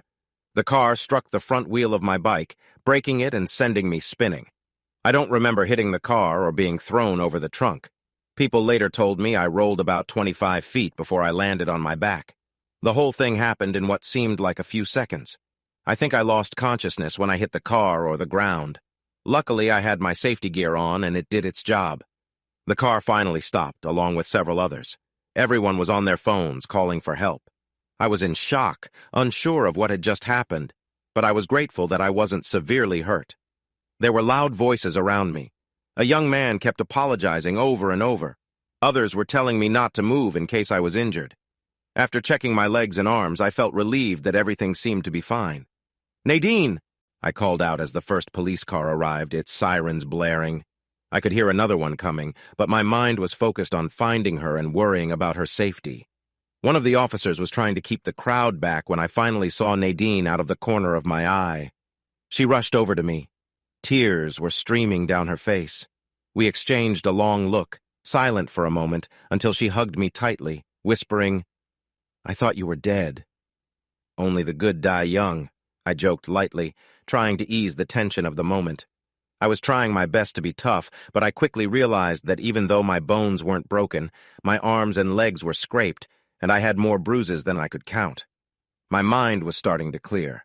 I wanted to see what happened to my bike, but mostly I just wanted to leave the scene. But that didn't seem likely. "Mr. Moore, please stay still while we check for any injuries," the medic said, covering my elbow, knee, and shoulder with clean bandages. I noticed my helmet and sunglasses were gone, but I still had my riding gloves on.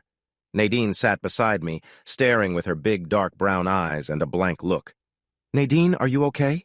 She didn't answer. "Can someone please check on my friend? I think she needs help," I pleaded. They didn't respond. "Something's wrong. Naiden, can you hear me?" Still, nothing. I couldn't wait anymore. I sat up and reached for her, wrapping my arms around her. "It's all right. Can you hear me?" "I'm okay. We're okay. Just listen," I said. But she just stared ahead. I leaned closer to comfort her. To my surprise, her response was warm and filled with emotion. "Looks like your friend is going to be fine," the medic said with a smile. "We're taking you to the hospital. She can come with us or meet us there." I looked at her one more time. "I think it's best if she comes with us." One of the police officers said they would take both bikes to the storage area. "Can someone take my friend's trike to the hospital where we're going?" The officers exchanged glances and promised they would find a way to help. Soon, we were loaded into the ambulance, and with the sirens blaring, we were on our way. Naiden stayed by my side during all the checks and tests. I held her hand and stroked her cheek, repeating that everything would be fine. I wasn't a doctor, but it seemed to me she was in shock. It took almost 2 hours before someone helped Naiden. They seemed more worried about me, but I was becoming more concerned for her. I had some bumps and bruises that would heal, but I didn't know how she was doing. "She lost her husband in a motorcycle accident a couple of years ago," I told the doctor while he checked her pulse and examined her briefly. I think seeing me lying there brought back those memories. "You might be right," he replied. "But physically, she's fine. You're who she saw and you're who she's worried about. Keep telling her you're okay. Once she sees that and understands, it should help her feel better. If that doesn't work, there are other professionals who can help with these issues." Almost 6 hours after I arrived, I was finally allowed to leave. After I spoke to the police and found out where to pick up my bike next week, we were done for the day. With some pain relief medicine in hand, we walked out together. We found Nadine's trike parked in the emergency lot, in a space for people with disabilities. She still didn't seem like herself. We held hands and looked into each other's eyes, unsure of what would happen next. There was no way she could drive us home. I found her keys and helmet in her bike. My helmet was still missing. I helped her into the back seat, put her helmet on, and quickly learned how to operate a Harley trike. It looked a lot like a bike I once rode, but it had a reverse gear. After a couple of tries, I finally got us going, and we headed up A1A towards Jacksonville and home. More than once, I felt her wrap her arms around me. Normally, I would turn around and say something nice, or at least smile, but given everything that happened that day, I was just grateful to be okay and going home. I thought about calling Tina or Tommy, but my hands were busy, and I didn't want to explain our situation just yet. I was glad tomorrow was Sunday. I pulled into the driveway and parked behind our house. I got off, took off her helmet, and saw sadness in her eyes. Things weren't back to normal yet. I offered her a comforting gesture before leading her inside. Once we were in the house, I helped her sit in a kitchen chair, gave her a soda, and grabbed one for myself. I was thankful Tina wasn't home yet. I knew my mom was waiting for me to call and let her know we were home safely. I felt uncertain about what to do next. Nadine's eyes were on me. She seemed to want me close. Maybe a good night's sleep would help her feel better? I called my mom. Mom, can you do me a favor? Can you keep Tina until tomorrow evening? Of course, sweetie. We'd love to have her stay the night. Don't worry, we'll take good care of her. Thanks, Mom. I owe you one. Just enjoy your evening, she said cheerfully. Fun wasn't what I was feeling right now. I ordered a pizza and encouraged Naiden to eat 2 slices. She was getting better, but there was no way I would let her drive home. It didn't matter that she didn't have anything with her. She was staying put. I showed her where the bathroom and shower were, gave her a pair of sweatpants and one of my t-shirts, and closed the door. It took a few minutes before I heard the shower start, which was a good sign. 15 minutes later, it was my turn. I carefully took off the remaining parts of my clothes and tossed them onto the bathroom floor. I knew I would probably throw them away later because of the stains on them. I had wrapped some plastic around my knee and elbow to keep the bandages dry, knowing I would have to get more in the morning. Right now, I only had a few small band-aids, but I needed a lot more than that. As I looked at myself in the mirror, I could see I looked worse for wear. There were scrapes and marks all over me, and I could tell bruises were starting to form. I knew they would look worse in a few days, but like always, I would find a way to hide them from everyone, especially my family. Even parts that weren't hurt stung when the water hit them. I tried to stay quiet despite the pain. I realized I wasn't as strong as I thought I was. I washed as gently as I could before the soap's sting became too much. Instead of rubbing my body dry, I just patted it to remove the extra water. By the time I was done, I knew the towel would also end up in the trash. I was in pain, but I whispered a little prayer, thankful that things could have been a lot worse. I managed to put on some shorts, a sleeveless shirt, and sandals. My left arm was okay, but it was hard to dress myself with the bandages on my right elbow and shoulder. I was hurting, but after taking a pain pill, I knew relief would come soon. After I finished in the bathroom, I started looking for Naiden. When I called her name twice without an answer, I began to worry. I hope she didn't try to leave. Then I remembered I still had her keys. After checking around outside, I went back upstairs. I had a feeling I knew where she was. I grabbed 2 sodas from the fridge and made my way to the roof. The stairs were a struggle, and I could already tell I would be sore tomorrow. As I reached the top step and saw the open door, I knew I was right. Naiden was sitting in one of the chairs, looking out at the dark beach.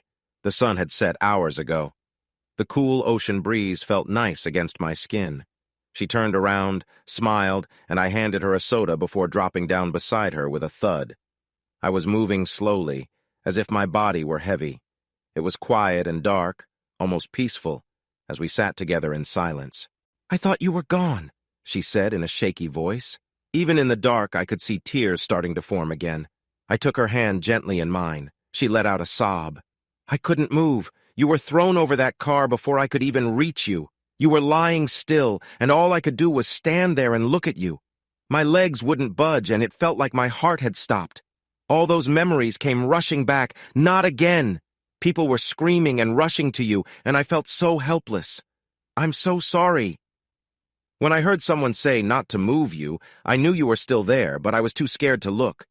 I don't even remember how I got to you. I just felt you were alive and hoped it wasn't a false alarm like before. I wanted to shout, cry, or laugh, but no sound came out. You were talking, but I couldn't hear you clearly.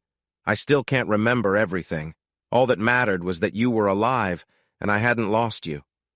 I reached over and wiped the tears from her cheeks, then gave her a soft kiss. "I'm fine, just a little banged up, but okay. I'm really glad I wore my helmet and gloves. It could have been much worse." "Steve, you have no idea how bad it could have been." She raised her voice a little. "You could have gotten seriously hurt. How would I have explained that to Tina? She would have lost both her parents, and I would have felt responsible." "Responsible, Naiden? I don't get it." "I was there and did nothing, just like last time. I was right there and I froze. Greg died and I couldn't help, and now it's happening again with you." "Listen to me," I said, holding her face gently with my hands. "You didn't have the power to stop this. The other person was rushing. I'm just glad I was in front of you, or you could have been hurt too." I kissed her again, this time more deeply. We are both okay, and in a couple of weeks this will just be another hard memory we will get through. This time she kissed me back. Eventually, after midnight, we made our way off the roof and back into my place. I thought about where we would sleep, but she made that choice for me. I handed her a new toothbrush I had, and after we both took care of ourselves, she led me to my bed. No, we didn't go that far, and honestly, I wasn't sure if I was ready for it. With the medication and my soreness, it might not have been what we hoped for. Instead, we shared tender moments and then fell asleep in each other's arms. The pain woke me from a deep sleep just after 9. I carefully untangled myself from Naiden, which took a little time. I went to the bathroom, took 2 more pain pills, and drank a large glass of water. After rinsing with mouthwash, I climbed back into bed next to her. I saw that she was wearing my t-shirt and some clothes, but nothing else. I thought about checking under the covers, but decided not to. There was no need to wake her now. If she wanted to talk or share more, she could. Before long, I drifted back to sleep. I was slowly waking from a fog of sleep when I saw a familiar face. This time, it wasn't Tina looking at me, it was Naiden. "How are you feeling?" she asked softly. "Sore but alive," I replied. She smiled at me. "Did you sleep well last night?"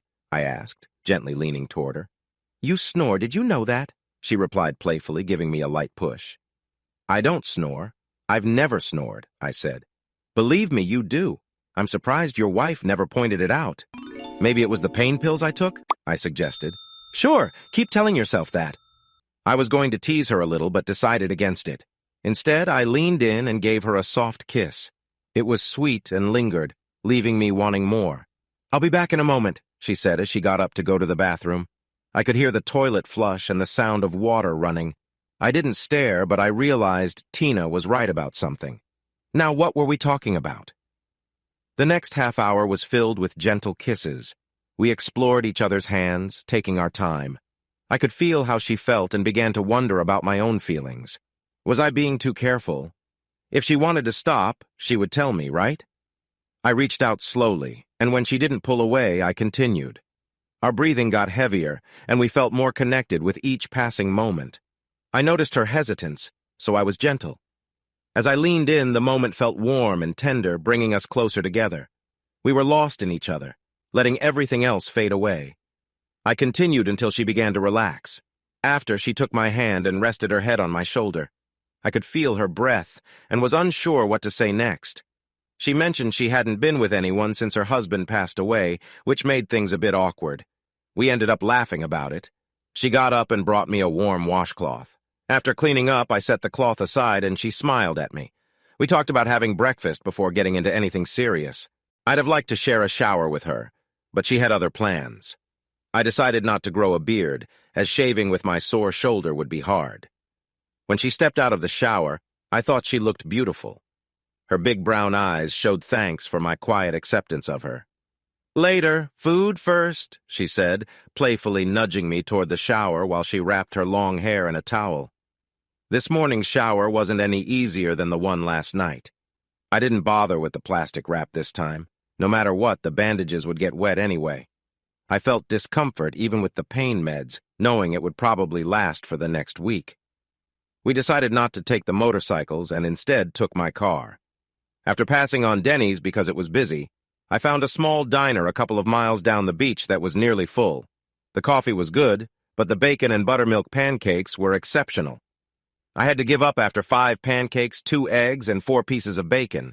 Naiden barely made a dent in her meal. As I enjoyed my coffee, she started talking. "Okay, where do we go from here?" Naiden asked, reaching for my hands across the table. "How about back to my place?" I replied, and her face showed her thoughts clearly. "Seriously, what's next for us?" "Well, since I think we're officially a couple now, we can talk about what we want from this relationship and what we both prefer. But there's something else, too.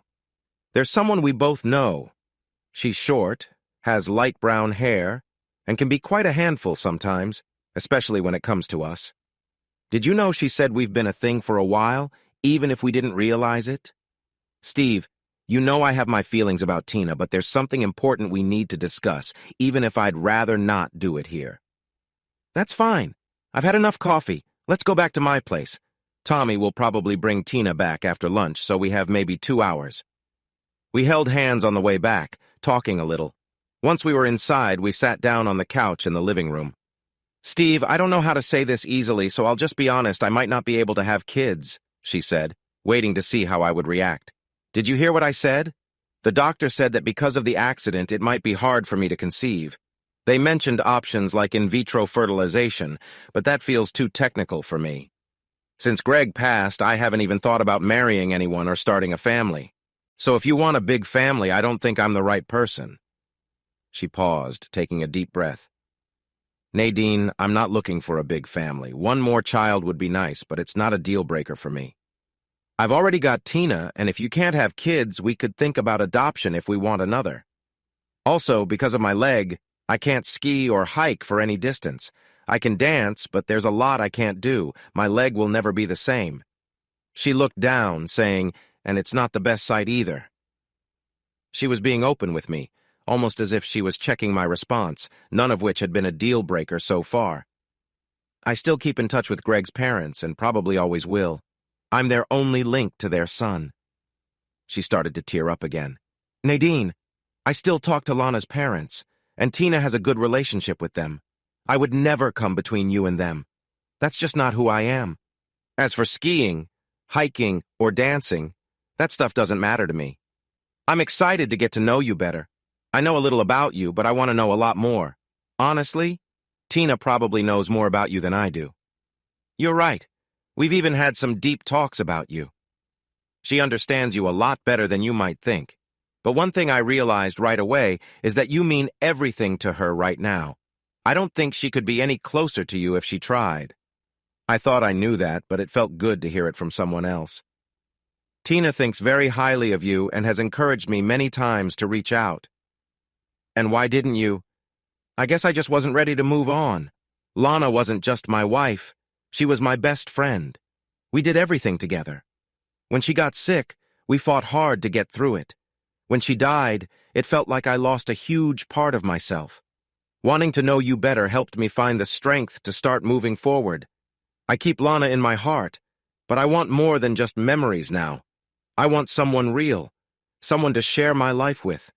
At first, it looked like you only wanted to be friends. I wasn't sure if you wanted to be closer to me. But here we are, and I'm ready to take the next step with you." We talked during the next hour. There were some disagreements, but they were minor. We knew we weren't the same, nor did we want to be. "Oh my gosh," I said, looking at my watch. "Tommy is going to be here soon. I need to get ready." "Steve, you are ready." "No, I need to put on long pants and a long-sleeve shirt. I don't want my parents, especially my dad, to find out about the accident." "Steve, you're not a little kid." "Naiden, you don't know my dad." Tommy asked where my bike was, and I just said I was having some work done on it. Tina hugged me and then kept watching Naiden, looking for any changes in how we were acting towards each other. After Tommy and his friends left, Tina sat down at the kitchen table and looked directly at me. "Okay, what happened? And where's your bike? Don't even try to tell me it's being worked on." She was too sharp for someone about to turn 10. "It just needed a little work on the front end, that's all." "On Sunday? Dad, you're not fooling Uncle Tommy." "Tell her, Steve," Naiden said, joining us. "Okay, but don't worry, it was nothing serious. I had a small accident yesterday." Before I could say anything more, I was hit with a wave of questions, mostly asking how I was. "I'm fine, just a few scrapes and bruises." Against my wishes, Naiden told Tina the whole story about yesterday, including the visit to the hospital. Tina listened, and then focused on one thing Naiden mentioned. "Wait a minute, Naiden, you stayed the night?" Naiden looked at me. "I did, but we slept in different beds. Naiden, I'm not a kid anymore." She was grinning now. "So does this mean you two are officially a couple?" Once again, Naiden looked at me for support. "I guess we are," she told Tina. "Way to go, girl," Tina said, giving Naiden a high five. "Wait until I tell Grandma." She was really worried that Dad might never find someone special again. At least now she wouldn't have to worry about him anymore. That would be our responsibility. Tina and Naiden talked a lot for the next hour. Naiden stayed for a bit longer, shared dinner with us, and then said it was time for her to go. "I don't want to ruin this lovely evening, but I have to get home. I have work tomorrow, and it's been a bit tough lately. She smiled as she said goodbye. I'll walk you to your bike, I told her. She hugged Tina before leaving. I walked her to her bike, said goodbye again, and reminded her to be careful. Call me when you get home, okay? Don't worry, I will. I really want to keep this connection strong. Afterward, I spent about an hour answering Tina's questions about how I was feeling. Then it was time to change my dressings. My knee hurt, but my shoulder was worse.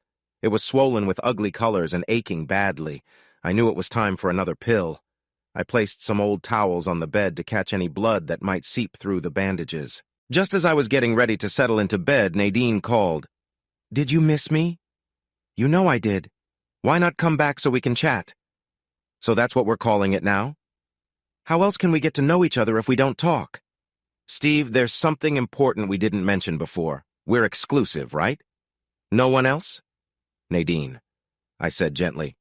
Well, you never know unless you ask. After this weekend, I just wanted to be sure. We've been exclusive for what, 6 months? Everyone knew except us. She laughed. I guess you're right. What's the plan with your bike?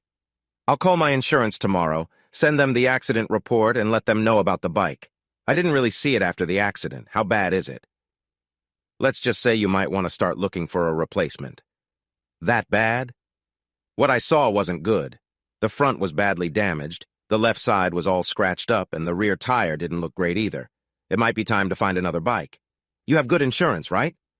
I do, but if they decide to total my bike, it will affect my insurance costs, and that can be a hassle. It wasn't your fault. It doesn't matter. An accident is still an accident. People will see me as a risk anyway. It's not fair, but that's how life can be. Love is about giving without asking for much, but wanting the same in return. There was a moment of silence after that. Call me tomorrow, okay? I could hear the feeling in her voice. You know I will. Sleep came easily, probably thanks to the pain medication I took.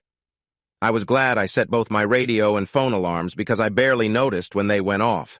I almost skipped my shower because I was already tired of feeling uncomfortable. Tina barely made it to school on time.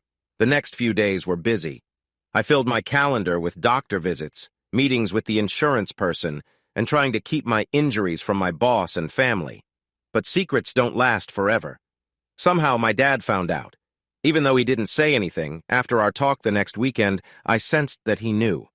I wasn't a kid anymore looking for his approval. I just didn't want to cause my parents any worry. Without a bike to ride, Naiden and I spent a lot of time talking over the weekend.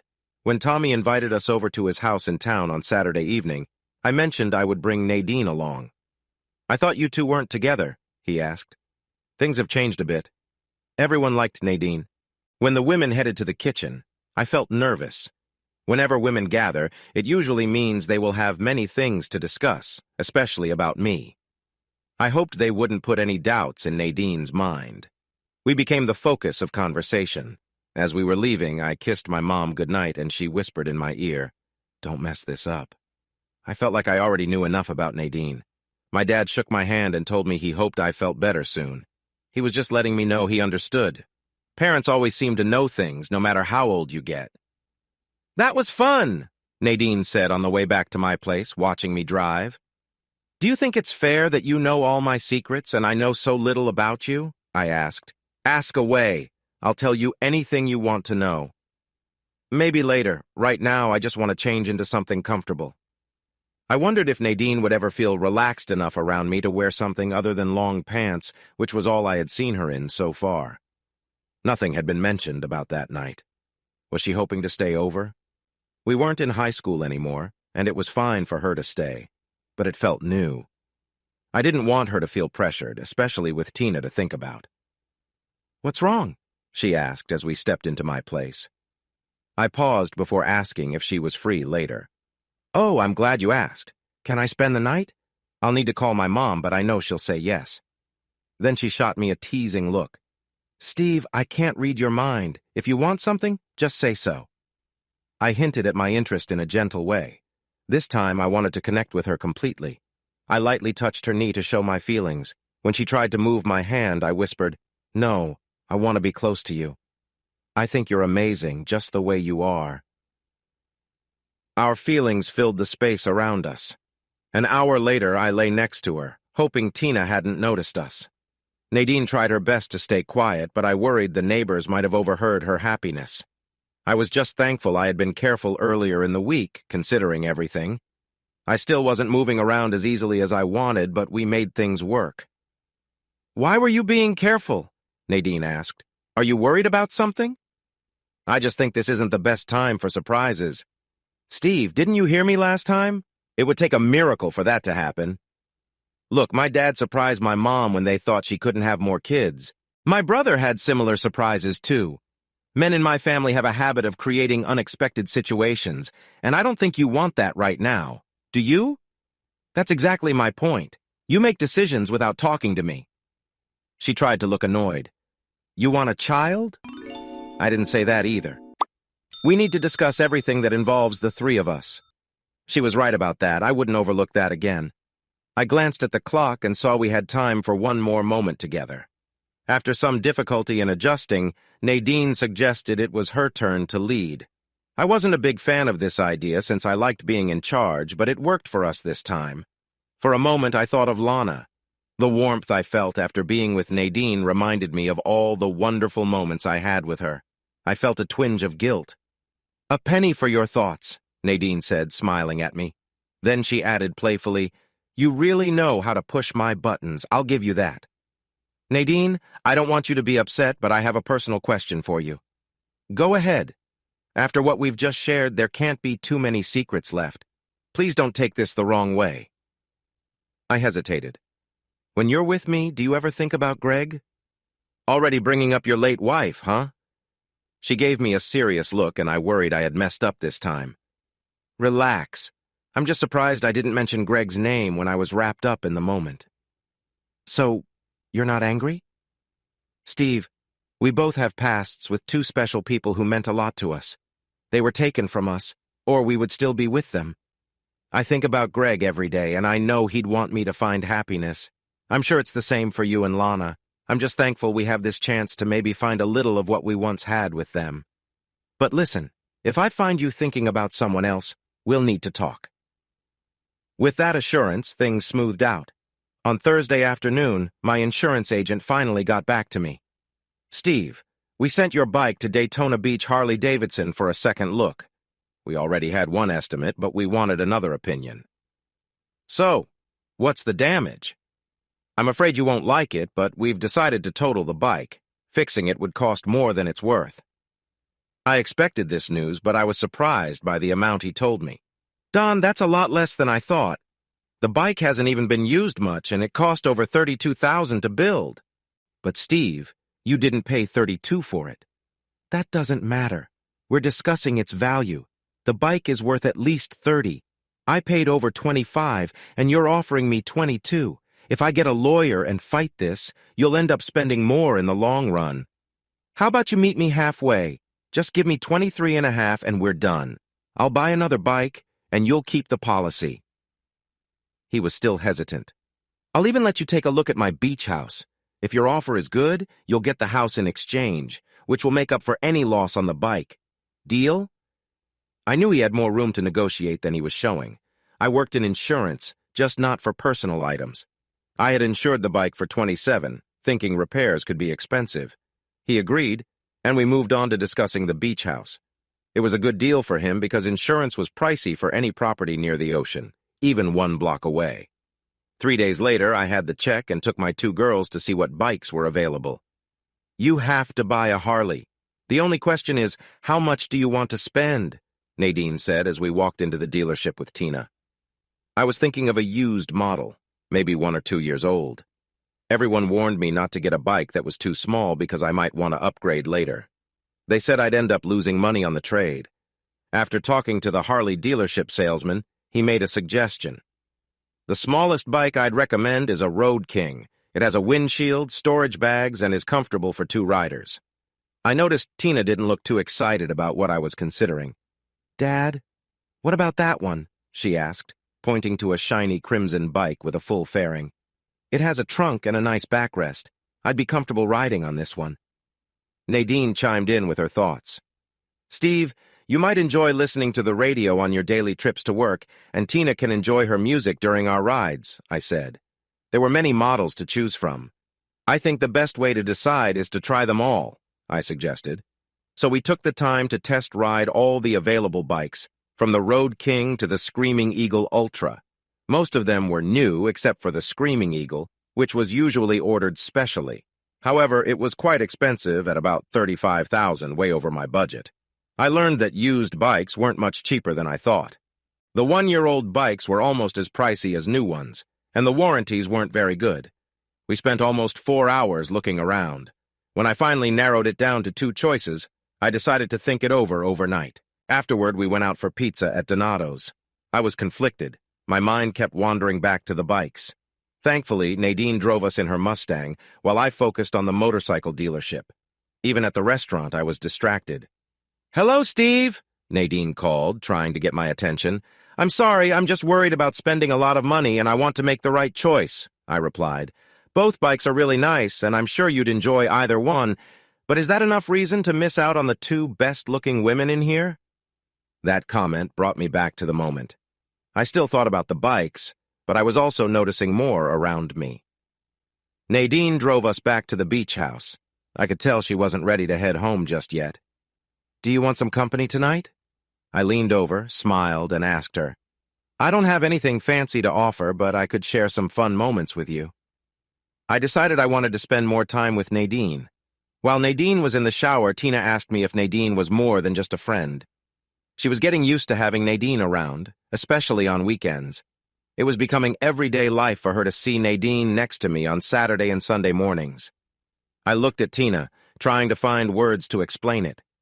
I care a lot about her, but that's a question I've been asking myself for weeks, and I'm still unsure. Well, I like her, if that matters. It did, more than she knew. I found Naiden sitting in her favorite spot on my rooftop deck. I handed her a glass of wine and sat beside her. "I love this place. It's so peaceful and relaxing. I could spend all my time here," Naiden said with a happy sigh. Listening to the waves on the shore and feeling the cool sea breeze brought me back to when Lana and I first discovered this place and how joyful we felt back then. As her health got worse, she still wanted to spend every moment here. I understood how much Lana loved our rooftop spot. Now Naiden felt the same way. That night, we enjoyed gentle moments together, kissed, talked, and laughed. I watched her fall asleep, just like I had done with Lana many times before. My thoughts were all mixed up. I didn't want to replace Lana. I was trying to move forward. But why did I feel this way? It felt like I was being untrue to her memory. I didn't get much sleep that night. My mind wouldn't let me relax. When Naiden woke up, I was right there beside her. "Did I drool or something?" she asked as she wiped her mouth. I didn't answer. I just smiled and gave her a soft kiss on the forehead. "You okay?" she asked. "Never better," I replied. "Are you ready for today?" Naiden asked at breakfast. I looked at her and nodded. I thought my choice would be easy, but I knew the next one would be much harder. After breakfast, we bought a 2-tone blue and gray motorcycle. I thought I got a fair deal, but in the end, the seller still made money, and I got what I wanted. Tina saw the back seat and smiled wide. I felt joyful. Later, the 3 of us took a ride of about 50 miles. For the first time in a long while, Tina sat behind me on the bike. Having her there felt great. When we took a break, Naiden came over to check out the bike. "So, are you having any regrets?" she asked. "None at all. It's everything I hoped for," I said while looking at her, but my mind was elsewhere. The week dragged on. No one passed away this time, but it didn't make things easier. Tina kept asking what was bothering me, and all I could say was that I had a lot on my mind, and I really did. Tina was focused on the hog ride happening this Saturday. She couldn't stop talking about riding on her dad's new motorcycle. She hoped everyone would be jealous. I took Friday off from work. After Tina left for school, I went to the cemetery with 2 yellow roses. It was calm there at that hour. The lawn crew was just starting and sprinklers were coming up. I had something important to do. I talked like I always did. I had so much to say, and she listened as she always had. I told her I would always love her and that Tina was growing into the woman we dreamed she would be. I felt emotional, but for the first time, tears didn't fall. We both understood I was moving on. I had heard about a tradition that felt right for the moment. I took a piece of coral from my pocket and placed it on her headstone. It was a sign that I was there for her and would never forget her. She had been my love, my wife, and a big part of my life. But that was changing. When Tina got home from school, she found me on the roof. She asked why I wasn't at work. The only reason I could give her was that I had an important task to do earlier and then wanted some time alone. "Dad, are you sure you're okay?" "I am now." Over the next 2 months, I got to know Naiden better. I wanted to see the real Naiden, not just the version she showed to others. We still spent time as a family, visiting both my and her parents' homes for gatherings.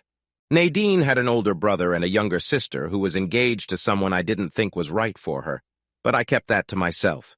She had great parents who were just happy to see their daughter with someone who treated her kindly and made her smile again. Naiden started to feel more relaxed around us. She began wearing colorful sundresses and capri pants instead of her usual long pants. While she wasn't ready for a bathing suit yet, she even wore longer shorts now. The darker clothing of her past was slowly fading away. Her time of sadness seemed to be over. I was glad she felt she could trust us and show her true self. With each moment we shared, I saw her beauty grow even more. It was late November, and the air was getting cooler. A jacket was necessary for the morning rides. For a few weeks, Tina chose to skip the hog rallies, wanting to hang out with her friends instead of us. I knew it was no longer new to her. As for Naiden, she was now a permanent part of our lives. Lana's wedding rings had been buried with her, but my grandmother had given my mother hers before she passed away. Tommy was already married, and my sister Jenny had a ring that was very large. So, if I wanted them, the rings were mine. On Thursday night, I visited my parents' house like I had many times before, but this time felt different. I had a special request. "Mom, I'd like to take Grandma's rings home with me tonight. Steve, is there something you want to share?" "Maybe on Sunday, but not now."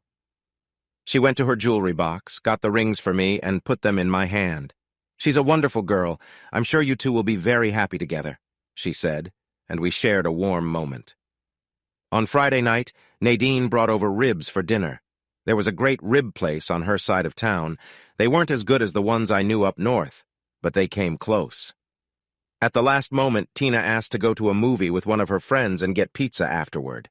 Her friend's parents were taking them, and there might have been other friends, but she didn't say for sure. After all, she was just 10.5. "Just the two of us tonight?" she asked, smiling brightly. "Are you ready for a fun dinner?" We spread a sheet on the living room floor for a picnic. We enjoyed our meal and even shared a bottle of wine, sipping straight from it. It felt like a special night. "I really love this barbecue sauce," I said, savoring my food. "Oh, do you?" she replied with a playful smile, joining in the fun. When we finished, the meal felt like a lovely memory. We decided to clean up by having a quick shower. After a short chat, Tina got home around 9. Naiden and I were on the couch watching TV, waiting for her. After a brief talk about her evening, she went to her room and we headed to ours, feeling happy to be together. By 11, the house was quiet except for a small sound I made at 2 a.m. "Steve, I love you," Naiden whispered when I opened my eyes the next morning. "I've loved you for a long time, and I think we should get married." I was fully awake now. "You're proposing to me?" I sat up, surprised this wasn't just a dream. "Well, since you're not proposing to me, I thought I should just say it. Steve, I want you to be my husband. I want to make that very clear." "What makes you think I wasn't going to ask you?" "Maybe I was planning to do it this weekend," I said. "Steve, if I waited for you, we'd be very old by now." "What if I was prepared all along?" "Okay, show me." I jumped out of bed, went to my dresser, opened the top drawer, and took out a small envelope. "I'm sorry there's no ring or box, but my feelings for you are real. Naiden, I love you. Will you marry me?" I opened her hand and tried to place my grandmother's ring on her finger.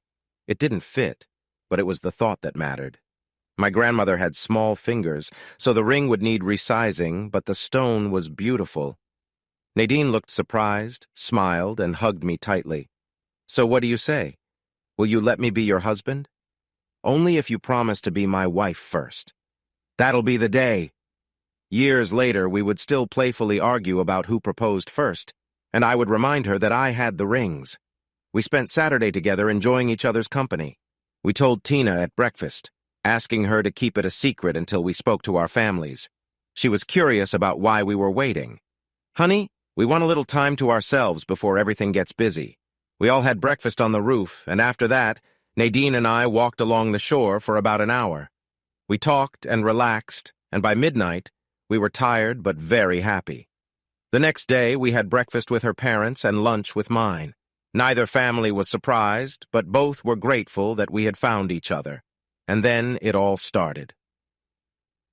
We began planning our wedding for late spring. We told both our families that we wanted a small, cozy wedding, but it turned out to be much bigger than we thought. Jenny and her family came, but I didn't expect all our friends from the Hog chapter to want to join us in the limo to the church and then celebrate at the reception. The event became a semi-formal gathering with some drinks available. The hotel where we held the reception welcomed many bikers who had trouble finding their bikes afterward. Naiden looked beautiful. She wore an off-white dress that reached her knees, and it fit her perfectly. Her hair was styled in a braid with flowers mixed in. Her smile brightened up the entire room. Somehow, Naiden and Tina found a smaller version of Nadine's dress that looked just right for Tina. Together, they looked like characters from a storybook. Watching them, I felt my heart fill with love and joy. For our honeymoon, we drove south to Key West in Nadine's Mustang instead of on our bikes. We wanted to be close the whole time, and the car was the best choice for our trip. We stopped for a night in Miami before heading to Key West.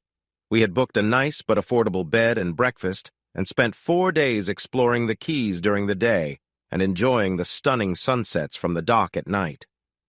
Naiden surprised me with a few new outfits, though they didn't stay on for long as we enjoyed each other's company.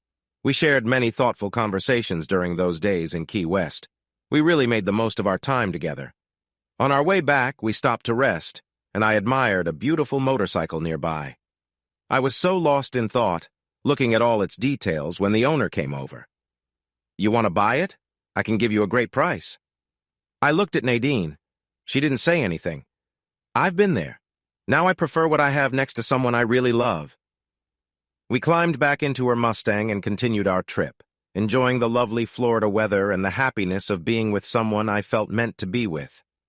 Given the tough economy, we decided to rent out Nadine's house while thinking about selling it later. Naiden had a lot of clothes and shoes. We even got 2 wardrobes to hold everything. I just hoped this wouldn't inspire Tina too much, or I might have to rent my brother's place next door to fit everything. I learned that I wasn't as ready to start a family as I thought. I never got Naiden pregnant even though we tried.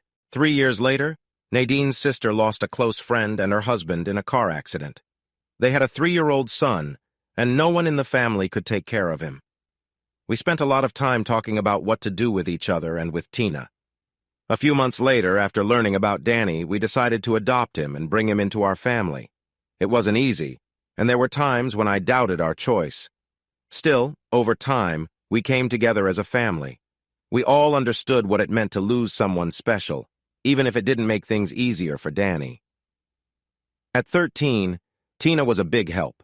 She connected with Danny, and they both understood the hard times of losing someone. In time, Danny learned to trust and care for us. Fortunately, we had 2 bikes so we could ride together and enjoy the fresh air. Our vacations were fun and lively because we were all together. The first time I heard Danny talk about his feelings for Naiden, I felt a sense of happiness. It made everything feel right. I'm not saying it was always smooth, but we were proud of our marriage. I still visit Lana's grave from time to time. I like to share updates with her. It might seem a bit odd, but sometimes I bring pictures. Do I miss her?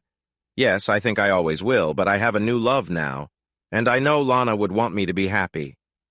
I tell Lana that one day I'll introduce her to Naiden, and I think they would be good friends. For now, I'm going to live my life the way she would have wanted.